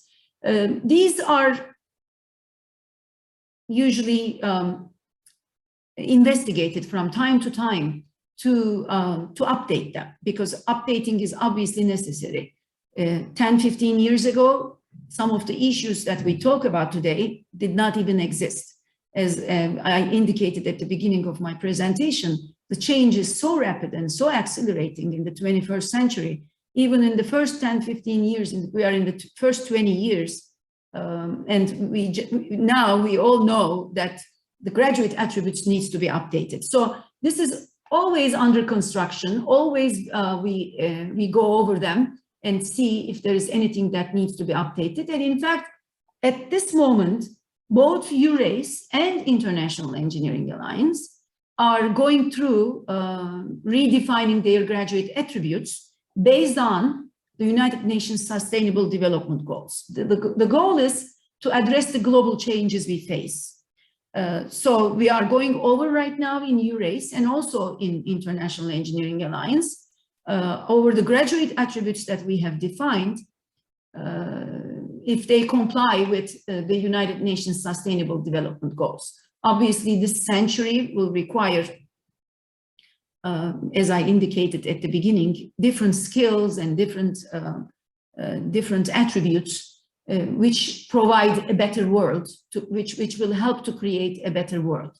So engineering has, of course, a very important role in this sustainable development goals. If you go over these 17 goals, poverty, no poverty, zero hunger, good health, quality education, gender equality, clean water, all of these involve engineering, but not only engineering, many other disciplines. So this clearly shows that the accreditation systems are trying to accommodate themselves to the needs of the 21st century, which goes towards interdisciplinary education.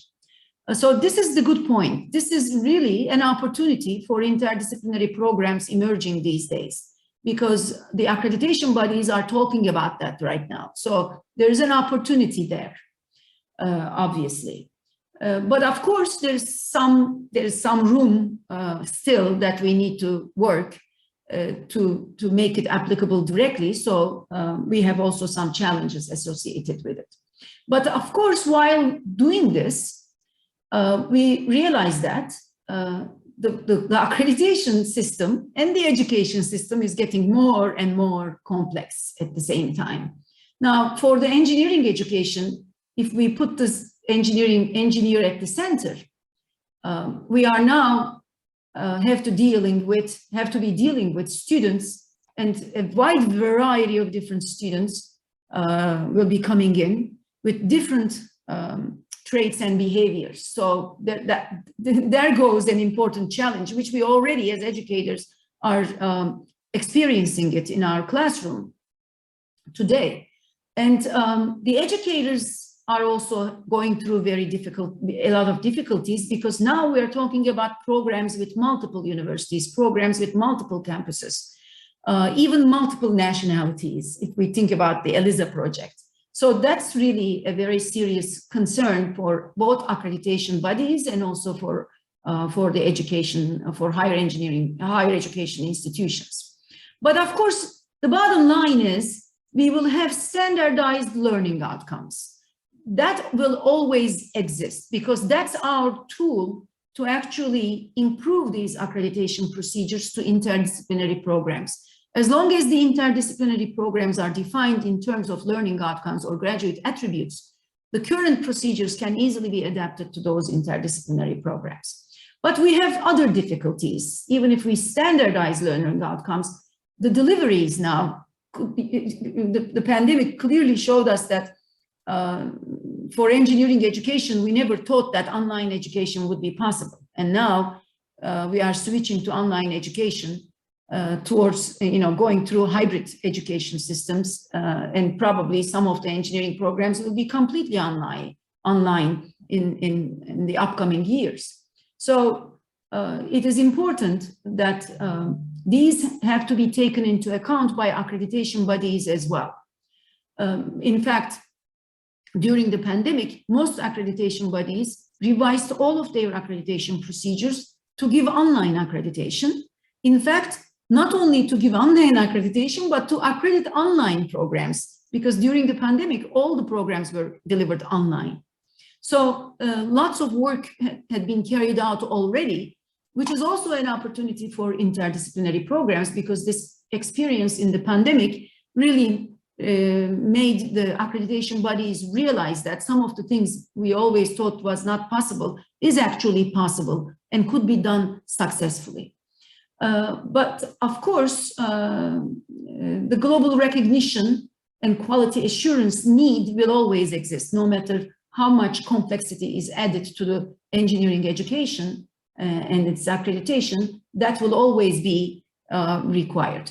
So as you see, there are some challenges that we still have to overcome for interdisciplinary programs, but there are also some opportunities already exist that implementation will make the easy implementation of interdisciplinary programs. Now, I will be happy to answer any questions after my presentation on accreditation, because I assume that most questions will be relevant to that. But I promised that I would give you some best practices.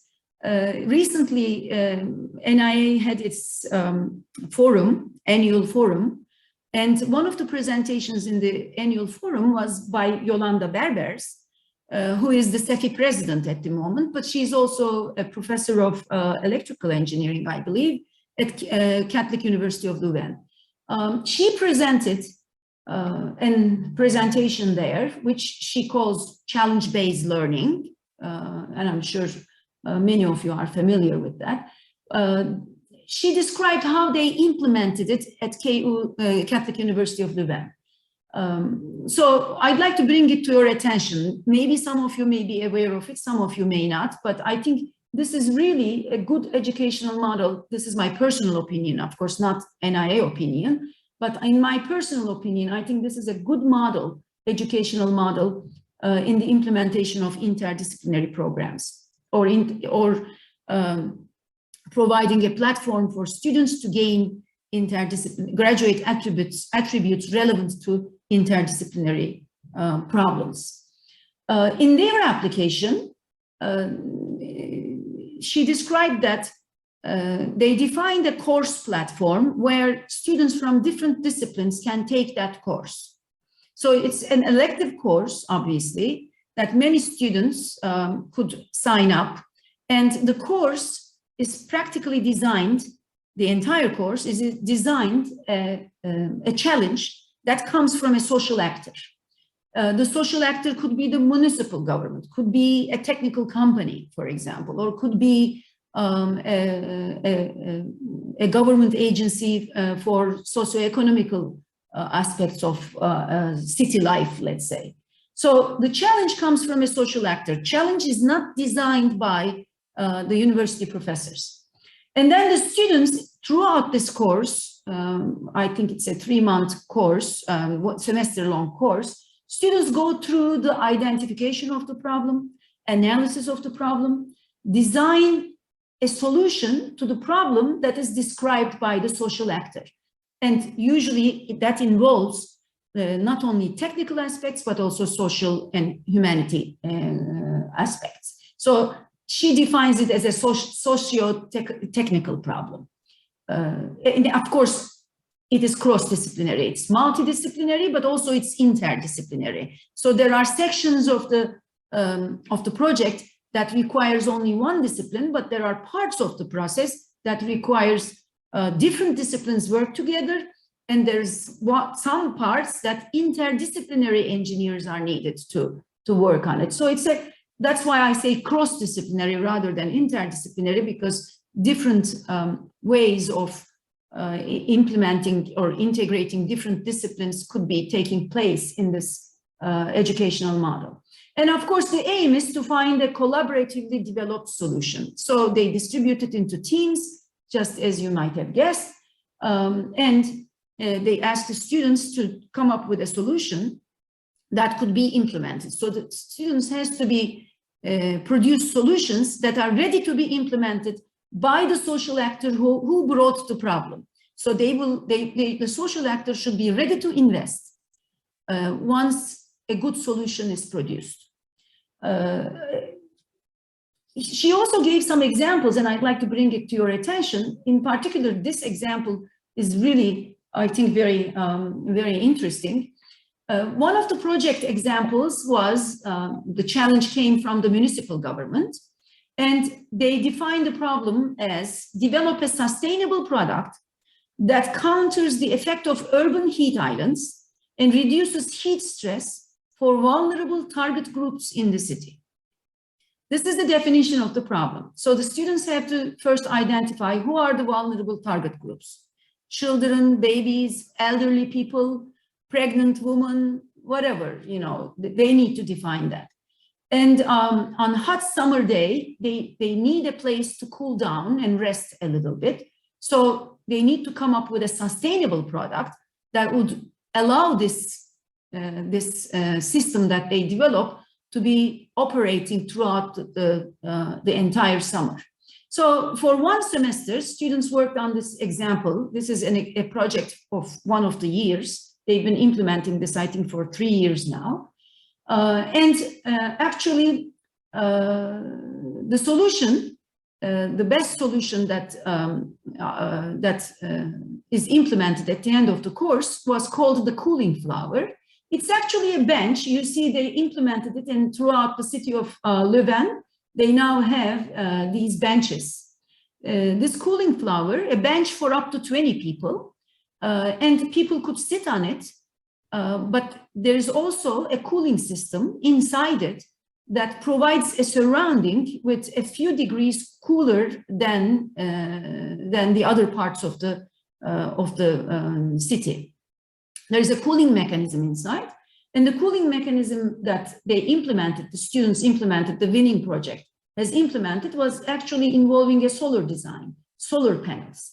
So the cooling system was energized by a solar system, by a solar panel, so that it's a sustainable solution. Of course, they had to design all aspects of this.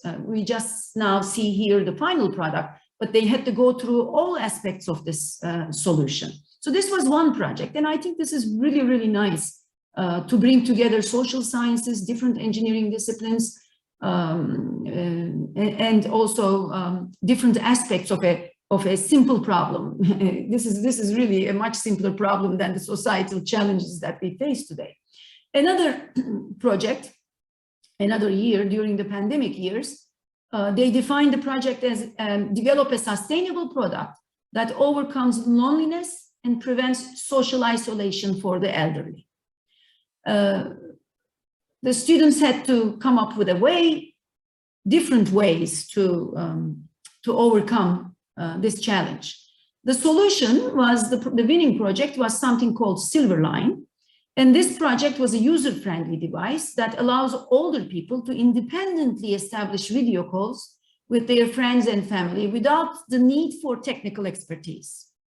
So it required a lot of social context into this, and also a lot of understanding of elderly people behavior and capabilities.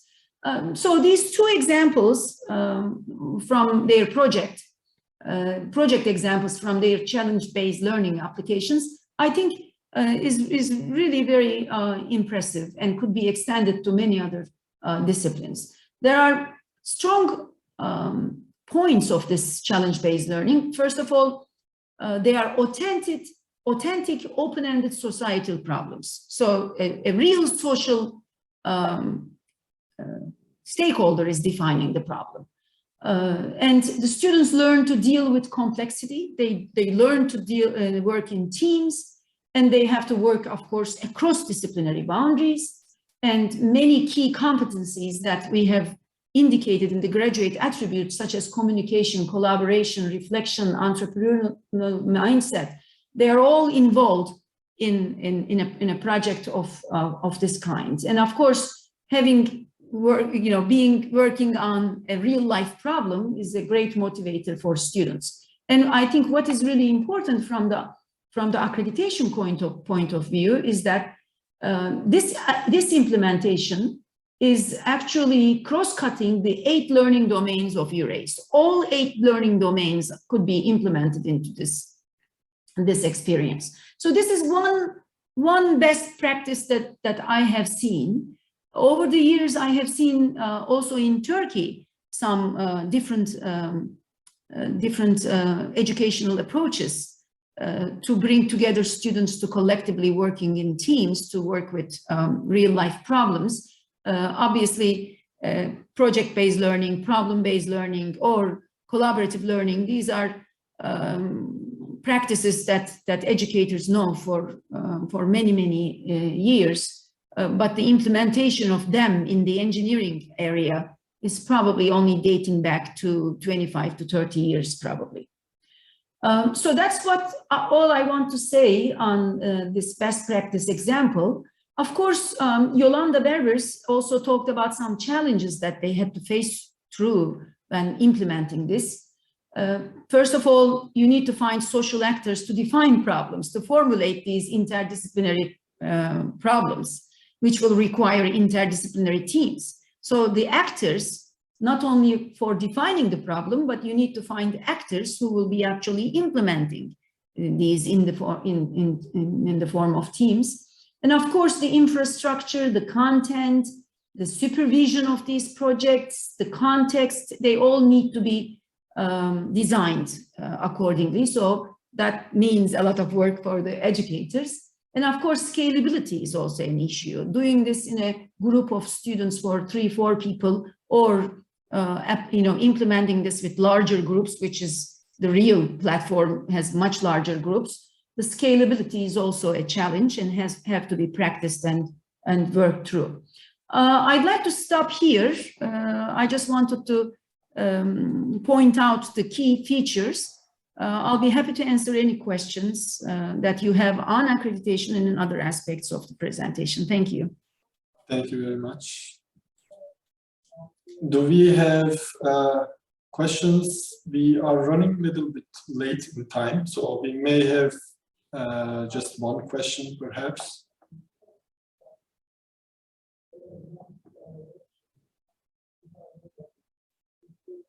Maybe I can ask one question. Yesterday we had another event of ELISA, which is a closed event on research-based learning, where some of our partners actually said that they are actually crediting some of the extracurricular activities on request. What is the view of NIA on these type of activities? Well, it's very much in line with NIA's requirements, because as you know, all of the requirements are in ECTS credits. So ECTS credits are defined not only with the face-to-face education or classroom time, but all the activities that are outside the classroom are also included in the ECTS credits. So I don't see any problem there. It could easily be implemented. Outside classroom activities could easily be implemented in it. As long as they are credited. As long as they are credited, yes. Okay. Thank you very much. You're welcome. Are there any other questions that we may add? Okay. Thank you very much. You're welcome. And I also indicated my email. Please feel free to send me an email if you have any questions on the accreditation aspects. Thank you. So our program is going to continue with a review of the morning session, parallel breakout rooms, before we get into the second round of that parallel sessions. So for that, I would like to have Dr. Emine Görgüz's moderation. Okay, hello again. Good afternoon for everyone. Birgül Hocam, thank you for your insightful explanation. So I'm really taking my notes oftenly and learn so much about, reveal so much about it. So let's continue with the outcomes of the initial session on the morning. So maybe we can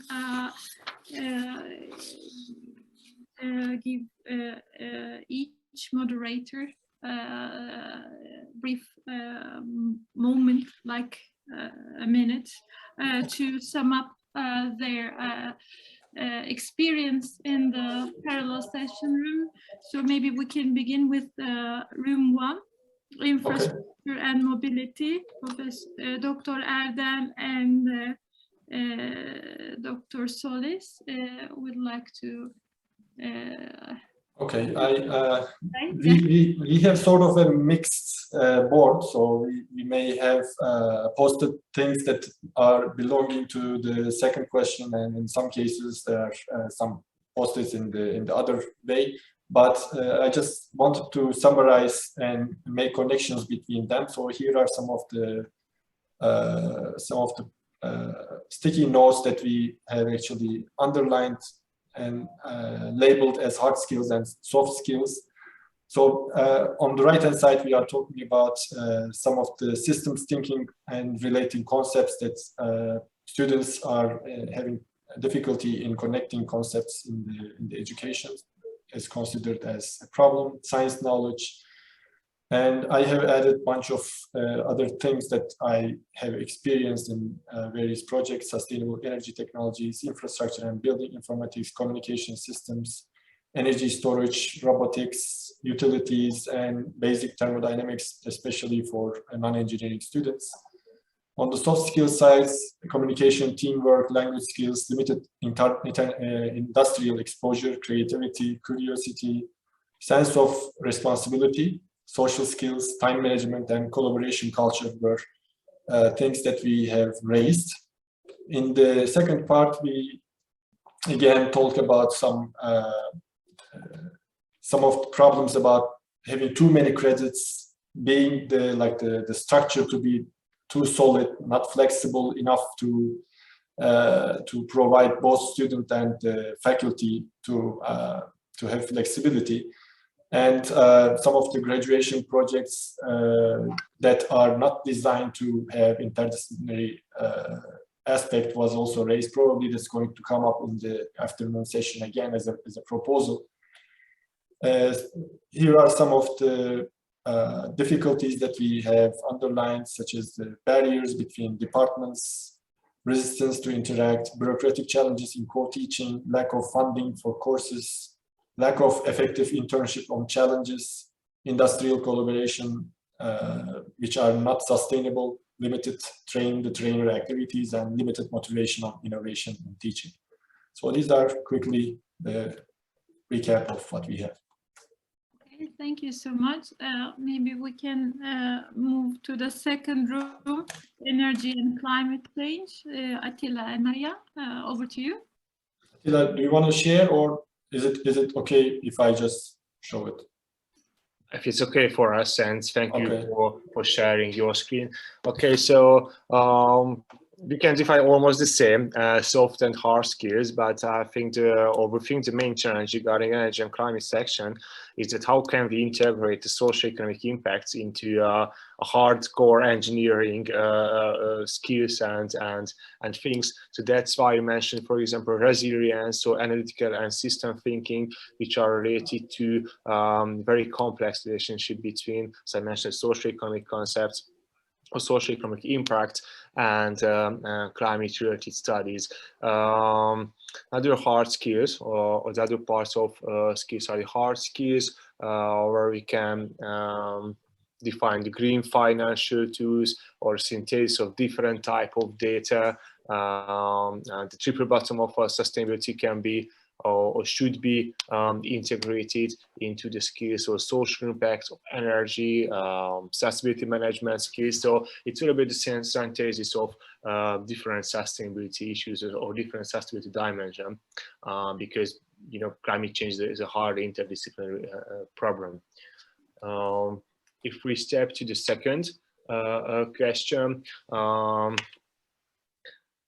we almost define the same as in the group one. So the fragmented solutions, the different departments, the lack of communication within universities and across universities or within faculties and across the different departments. And we mentioned some curriculum-related problems, for example, too rigid curriculums or the lack of administration.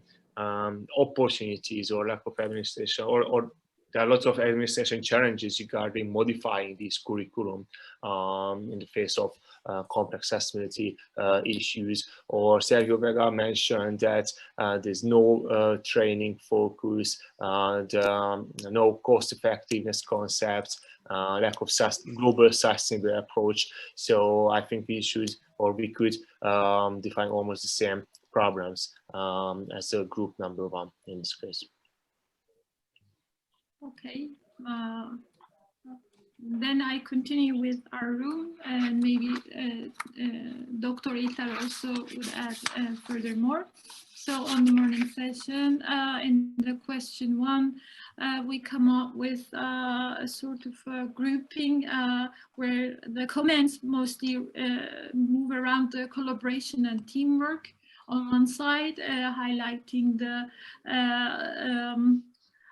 so to say, the abilities to work together, teamwork, and on the communication, on the second surfacing up issue emerges communication. In terms of communication, we see that communication skills, the terminology emerge, the consensus in using the terminology emerge as the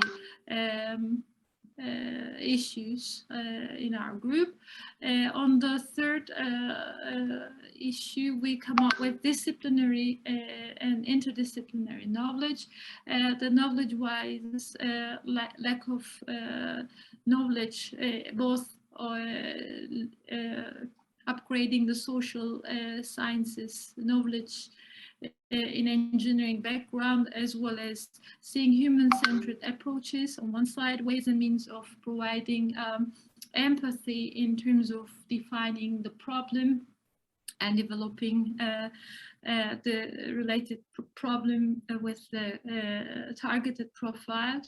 On the other hand, we have some feedbacks about ICT skills for non-engineering professionals, robotic skills, or even going beyond that, management skills or business administrative skills, indigenous knowledge or on-site knowledge, as well as transdisciplinary blending of the disciplinary knowledge of the engineers and non-engineers. 29 Ekim kutlamaları var, bando geçiyor. So you may see the noise. As a fourth output for the first question, definition of targets profile was the issue surfacing up. Defining the disadvantages group, audience analysis, ways and means how we develop these skills of the groups, or thinking with NGOs are emerging as the missing skills. For the second question, hold on for a second. For the second question, on behalf of barriers, defining the barriers for successful implementations, curricula and course content emerge as the initial topic in our class, in our room. In this term, existing curriculum or educational habits, or as well as some canonic models of learning, like echoes in the sense, emerge as the main constraints in terms of curricula. On the other hand, in terms of cultural constraints, organizational attitude, vision and mission of the organization emerges as some potentials for the cultural constraints. On the other hand, the local habitudes are also emerging as the part of cultural constraints. Again, skill-wise constraints emerge as the problem, the correlated problems again with the first question. move quickly, and on behalf of institutional constraints, we come up diverse groups, subgroups, organizational and structural character of the institution, so to say. On the other hand, institutional roles and faculty members' capacities or legislative difficulties or constraints, as well as budgets and operational capacities, emerge as the institutional constraints.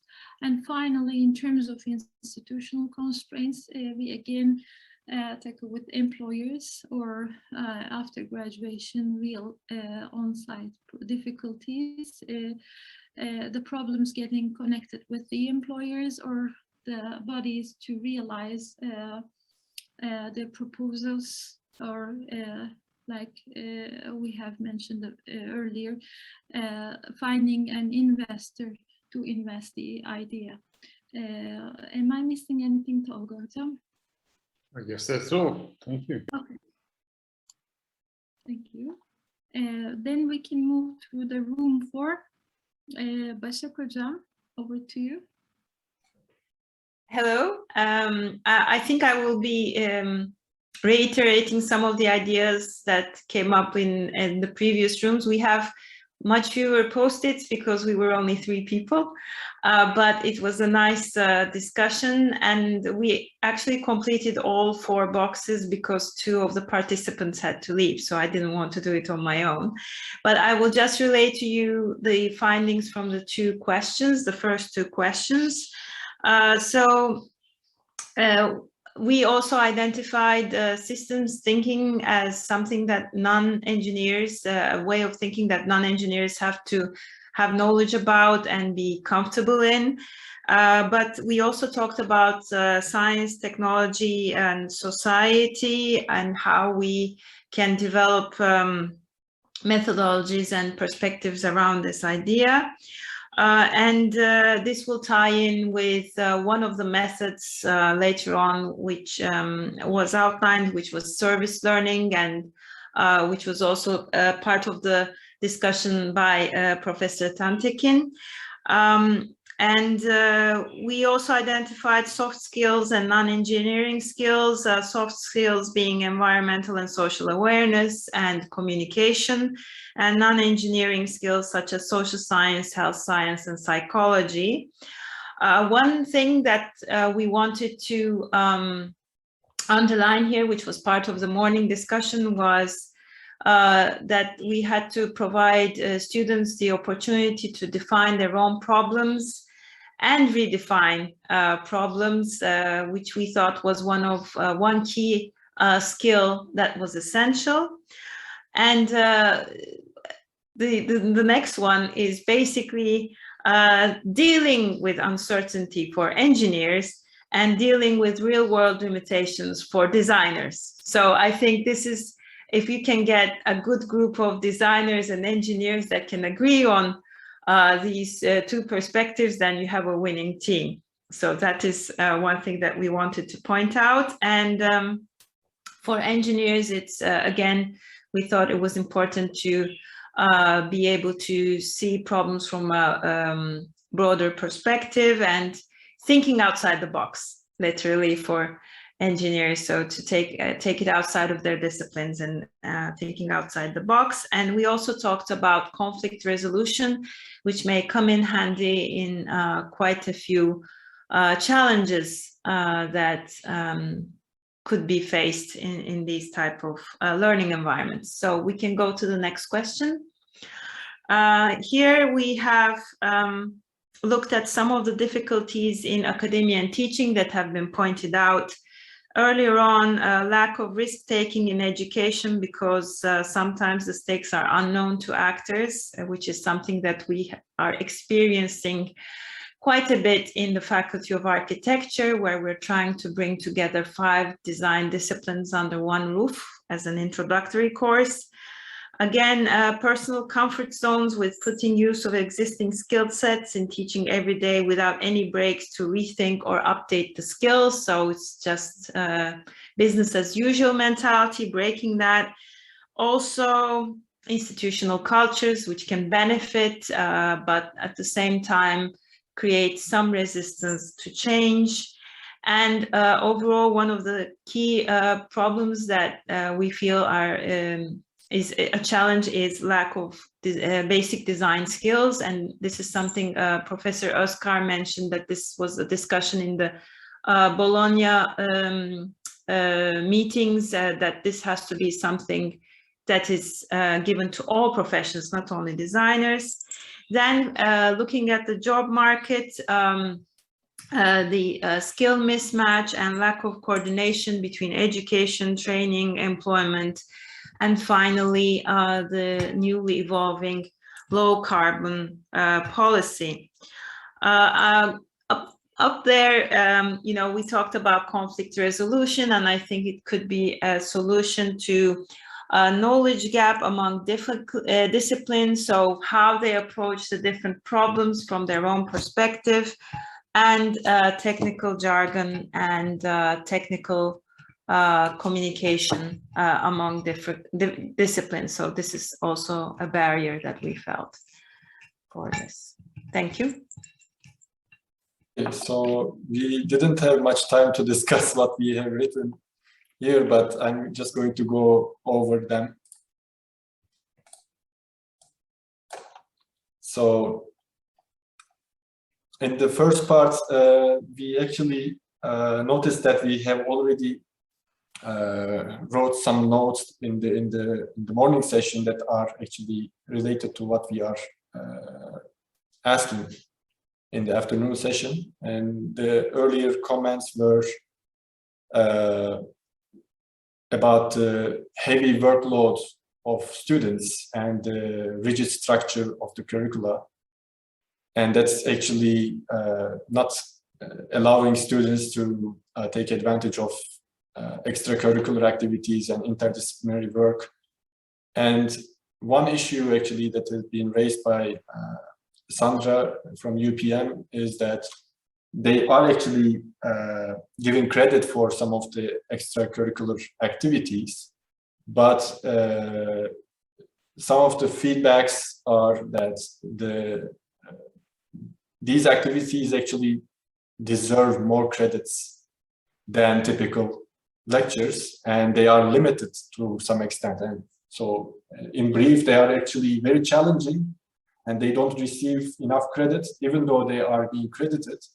This is considered as a challenge, and this needs to be addressed by just adjusting the regulations at UPM and perhaps for all other institutions of ELISA, if we are in a position of doing that. And obviously, interdisciplinary activities, increasing the presence of them in the courses is an important part. Some of the other activities based on experience, again by Sandra at UPM, is on student competitions and involvement of students in these type of events.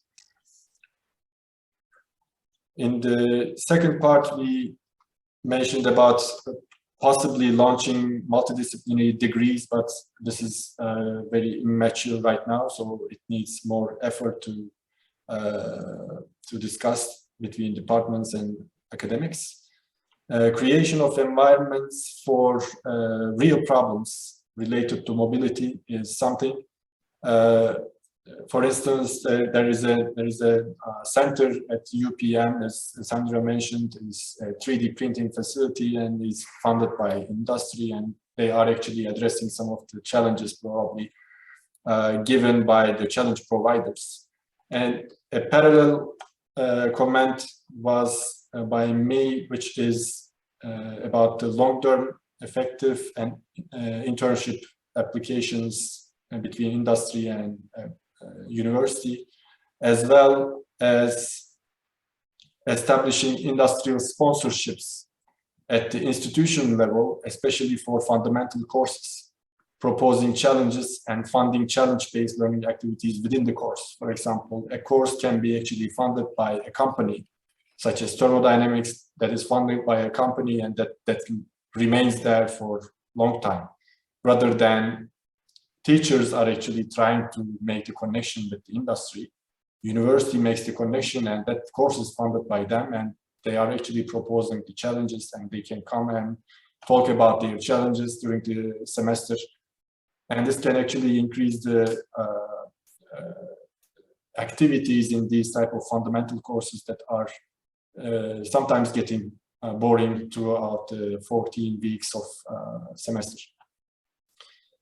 One additional comment that I have had is that integrated engineering programs and perhaps interdepartmental core engineering courses, which is probably a very challenging issue that needs to be resolved. I don't know if it's easy, but I just have taken a note of that.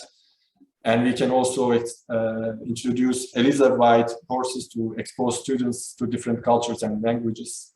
That's going to be very valuable if we have projects between students in the ELISA, and they are going to be automatically exposed to different languages and disciplines. The example by Professor Hatice Sözer in the morning can be a good one, interdisciplinary course. So as a central course that is interdisciplinary, and academics and challenge givers actually assign for these courses, and students can enroll, so that we can have diverse groups in these courses to address the challenges of real companies and other problems. And Çiğdem Hocam actually introduced a lot of things. Maybe she can just go over them. I didn't have time to read all of them, and she may just take a few minutes to talk about them. Yes, again here I emphasized on a graduation design project course because all of the engineering students should take this course actually. That's why we can find a solution for this interdisciplinary fact, and we can assign the student teams to perform the same graduation design project, but of course from their point of views. For example, we can start with the departments under the same faculty, like ITU, civil engineering faculty, for example. And then if it works, then we can widen its application to other departments, related departments, of course. And it's very difficult, I know, but otherwise it will be very, it will be impossible to succeed in this interdisciplinary issues actually. And Hamza Salih Hocam, as you said, if we form a course, I think it won't work, because in order to achieve this ability, to this skill of interdisciplinary, the students should work on the same homework, project, etc. Giving the lecture with other departments, from other departments, it doesn't work actually. They should work, study on the same assignment. Am I clear? Could I explain it?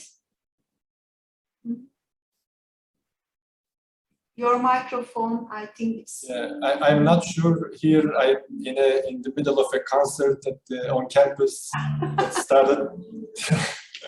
I'm lucky I'm away from those noise actually, but yeah, I hope I am clear. And student clubs at the same time, official student clubs, of course. They will be very useful because they can arrange several workshops, meetings, technical trips, and again we can find, or we can provide an environment for this again interdisciplinary issues. Actually, sorry about my English. I'm going to add 2 points to Çiğdem Hocam. So this was a comment from morning session at the Industrial Design Department. The project courses are following the project-based learning approach. We need to create more opportunities to collaborate with engineers. So this can be an opportunity for us. And another comment is an active center of excellence in teaching to fund, coordinate, and monitor teaching innovation, including interdisciplinary learning activities and support training activities for academics is the last point that I would like to make.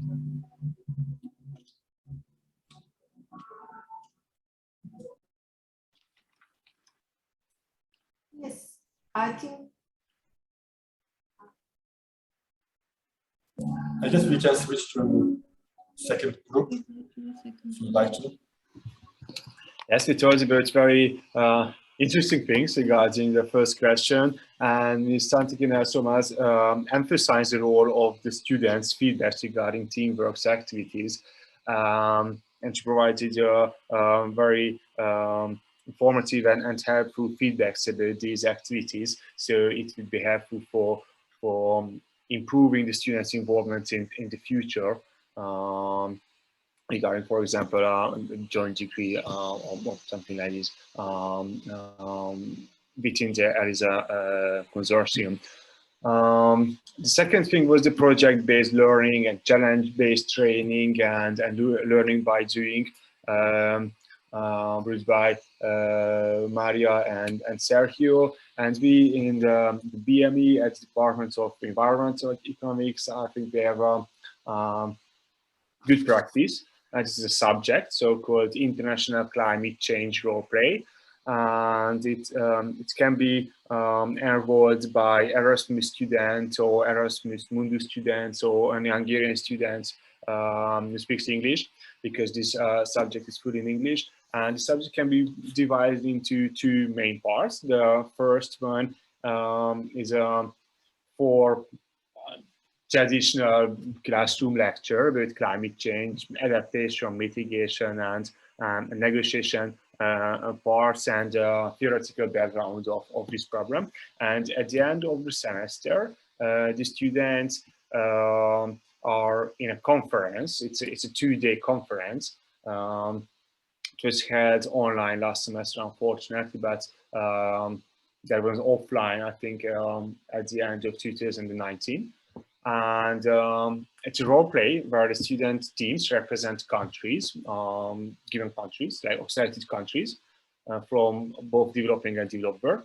And they try to simulate a real world climate negotiation to come to a conclusion in 3 different topics. It's a climate mitigation, so the greenhouse gas reduction goals they try to define, or they try to model, or adaptation, I mean afforestation goals.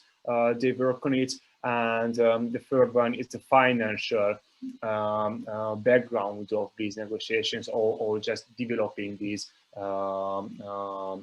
goals. So it's a 2-day event, so it might be a good practice for boosting student involvement in challenge-based or project-based learning. Okay, let's just please jump to the second question. We talked about, I think, the same practices, and Sergio Vega mentioned the solar decathlon competition. I think it's very familiar for you.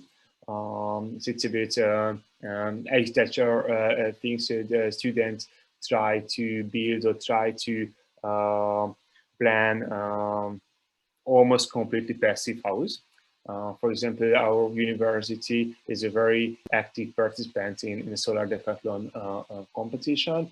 But similar to our PhD students mentioned, quite Hungarian-specific competitions, the scientific student competitions for both bachelor and master degree students who can work on their very first scientific paper. The average length of their paper is between 30 and 50 pages. So you mentioned that this is the very first step of being a researcher, and a lot of interdisciplinary topics can be found in these conferences I think in almost all faculties in our university. Maria is the coordinator or the head of our master program. It's called Regional and Environmental Economic Studies, and we work with 6 different departments and from 3 different faculties in our university to work together to transfer knowledge about, as you can see, responsible, future-oriented decision-making processes, and all of our subjects and all of the subjects from the different departments are about sustainability, are about some part or some aspect of sustainability, and our final good practice is a so-called green certificate, and it's coordinated by our Department of Environmental Economics, and the role of getting this green certificate for students is very easy or very simple. The only role is the successful completion of at least 5 course units. These are optional courses held by our department, because our department is focusing on many aspects of sustainability, of course, from socio-economic point of view. And these students are mainly engineering students, and if they succeed in these 5 courses, they can register for getting this diploma, getting this certificate, and we could give them a 2 language, Hungarian and English language certificate with a very nice ceremony at the end of their studies. And according to the students' feedback, it's very helpful and an innovative part of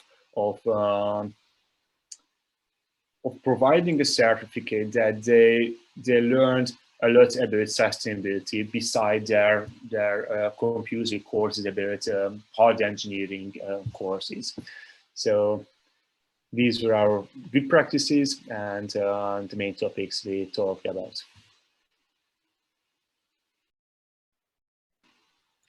Okay. Shall we move on with the third room?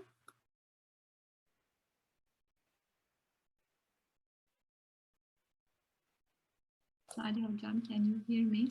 Yes, please go ahead. Okay, we are moving to the third room with the first question. Among each other, we discussed that since we're almost the colleagues from the School of Architecture, we were initially discussing that the models that have been introduced, like studio practice or challenge-based learning, are familiar issues or familiar modes or methods in architecture we have been utilizing so far. So what would be the further possibilities to develop innovative model? We decided to discuss about it, and maybe initially in terms of cultural inclusiveness, enhancing and populating milieux of multicultural learning environments were prioritized in our discussion, in the sense online learning environments or remote learning environments that we have become familiar during the pandemic emerge as a milieu to democratize learning, also providing the inclusiveness in the processes of learning. Maybe developing further innovations in these remote learning processes could be applicable in terms of culture and inclusiveness. On the other hand, developing further innovations in process-based design education models became important to us on behalf of dealing with real-world problems, either emerging on-site or in situ models in order to provide indigenous knowledge and its integration to the classes.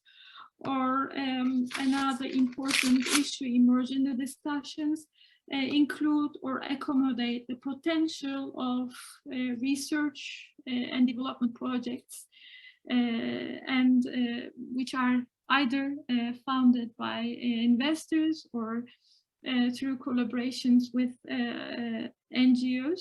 But the important thing would be their integration to the education and convert these processes into teaching activities and learning activities. Apart from that, maybe like Tolga Hoca mentioned, increasing collaboration with technopark companies could be something innovative. Tolga Hoca, would you like to extend your notes?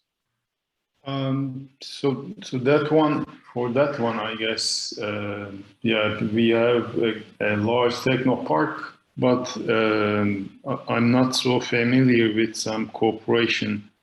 There are some, I know, but it's not widely used, I think. So increasing that cooperation will help, surely. Similarly, cooperation with industry partners will help. Some modules can be added to some courses or studio sessions that will foster that collaboration. And we can have some industry partners as supporters of some courses or again, some modules, some competitions. So it will also be good increasing collaborations, I guess. And I'll try to add some for the second question. Okay. On the second question, we try to map some innovative models, either from our own perspective or international perspective in terms of team-based and CBL learning cases. I think we decided that maybe utilizing the very well-known example rural studio from Auburn University, Alabama, could be a significant case in terms of either providing interdisciplinary approaches, on-site learning, case-based learning, or challenge-based learning, integrating diverse disciplines into the problem-solving capacity, enhancing problem-solving capacities of the students, and all goes along with the culture and inclusiveness on the basis of race-based diversity of the site. So it emerges as a pioneering case to be utilized as precedents. And on the other side, we decided to reflect NGO-based studies where Hatice Hoca is dealing with. So we found that they are valuable practices emerging in our School of Architecture. And the case also try to resolve disadvantaged groups, children, or targeting, or we might discuss the possibility of developing elective courses, which are in fact applicable at the moment, that accommodates diverse disciplines, students from diverse disciplines, and developing their transdisciplinary knowledge. And maybe enhancing co-op studios where students might have real-time experience from the real world. Tolga Hocam, over to you. You would like to add something? Yeah, in fact, when I was listening the second room and some connections between master's degree programs, I think we also have some strong programs who try to do this in a sense of innovativeness. So I'm coordinator of one of them, IT in construction management, which is in fact it's this 21st year of that program. So it's in its kind a legendary program. And I know other programs which are connected to the Faculty of Architecture, for example. But we have some difficulties about managing them. Again, in fact, the problems are connected to the ones that we are talking right now, that industry partnership or legislative problems, that we cannot, in fact, use these programs to the full. So I think such programs can be also good examples for looking forward to develop them and to reshape them for the future needs. I think all from our part for room 3, we can move with the room 4. Yes, thank you. Okay, thank you. So as I had mentioned, we had completed our work in the morning. So I will relate to you what we have talked about. Again, it will be, let's say, an underlining of what has already been said. So summer workshops using the potential of local stakeholders and their real world challenges. And this is an example that Professor Tantekin also has given us. And this was repeated by all who participated. And Mino just said active engagement and with the natural and the built environment through workshops that focus on observation learning about indigenous knowledge and skills, learning by doing and hands-on experience. And again, something of key importance is multidisciplinary gatherings with transdisciplinary engagements, because we cannot always find solutions within a specific discipline. So looking for options that cross disciplines. Then we have service learning, back to the idea of society and NGOs and cooperating with them and providing students the opportunity to work with them. Challenge-based learning, design thinking and learning in collaborative environments and team building experience. One thing we noted in ITU is the minors program. So students major in their own field, but they can actually have a minor degree in all programs that are offered, and there are actually no disciplinary barriers in this. So an engineering student can actually take my urban planning theory course, and I have students that do that, and they're very happy with it. So this is a way of beginning to plant those seeds in terms of broadening the knowledge base of engineers.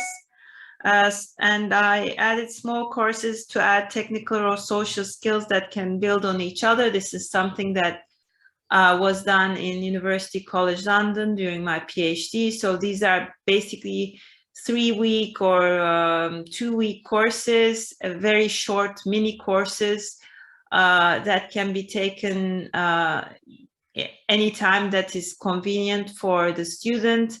And they add up to a certain number of credits. So you can mix and match and can do music as well as writing, or you can do, I did one on pattern recognition and machine learning. So anyone can actually take any of the classes as long as you're willing to put the time in. Also cross-cutting certificate programs. This is something that I find younger students have been taking online through Coursera and similar platforms. Also, Google is offering certificates, other technology companies are offering certificates, and students are using platforms like LinkedIn or other opportunities to actually showcase these certificates. And finally, Beatrice mentioned comprehensive education. So Mine also said, you know, for example, law students say that their education is a comprehensive education and everyone has to take it. So that kind of an education. Then we have two examples, one from Mine Özkar's own program, which is the Architectural Design Computing Program on ITU, which provides cross-boundary engagement because it shifts between technology, culture, and design knowledge. So similar programs to these can be offered as examples.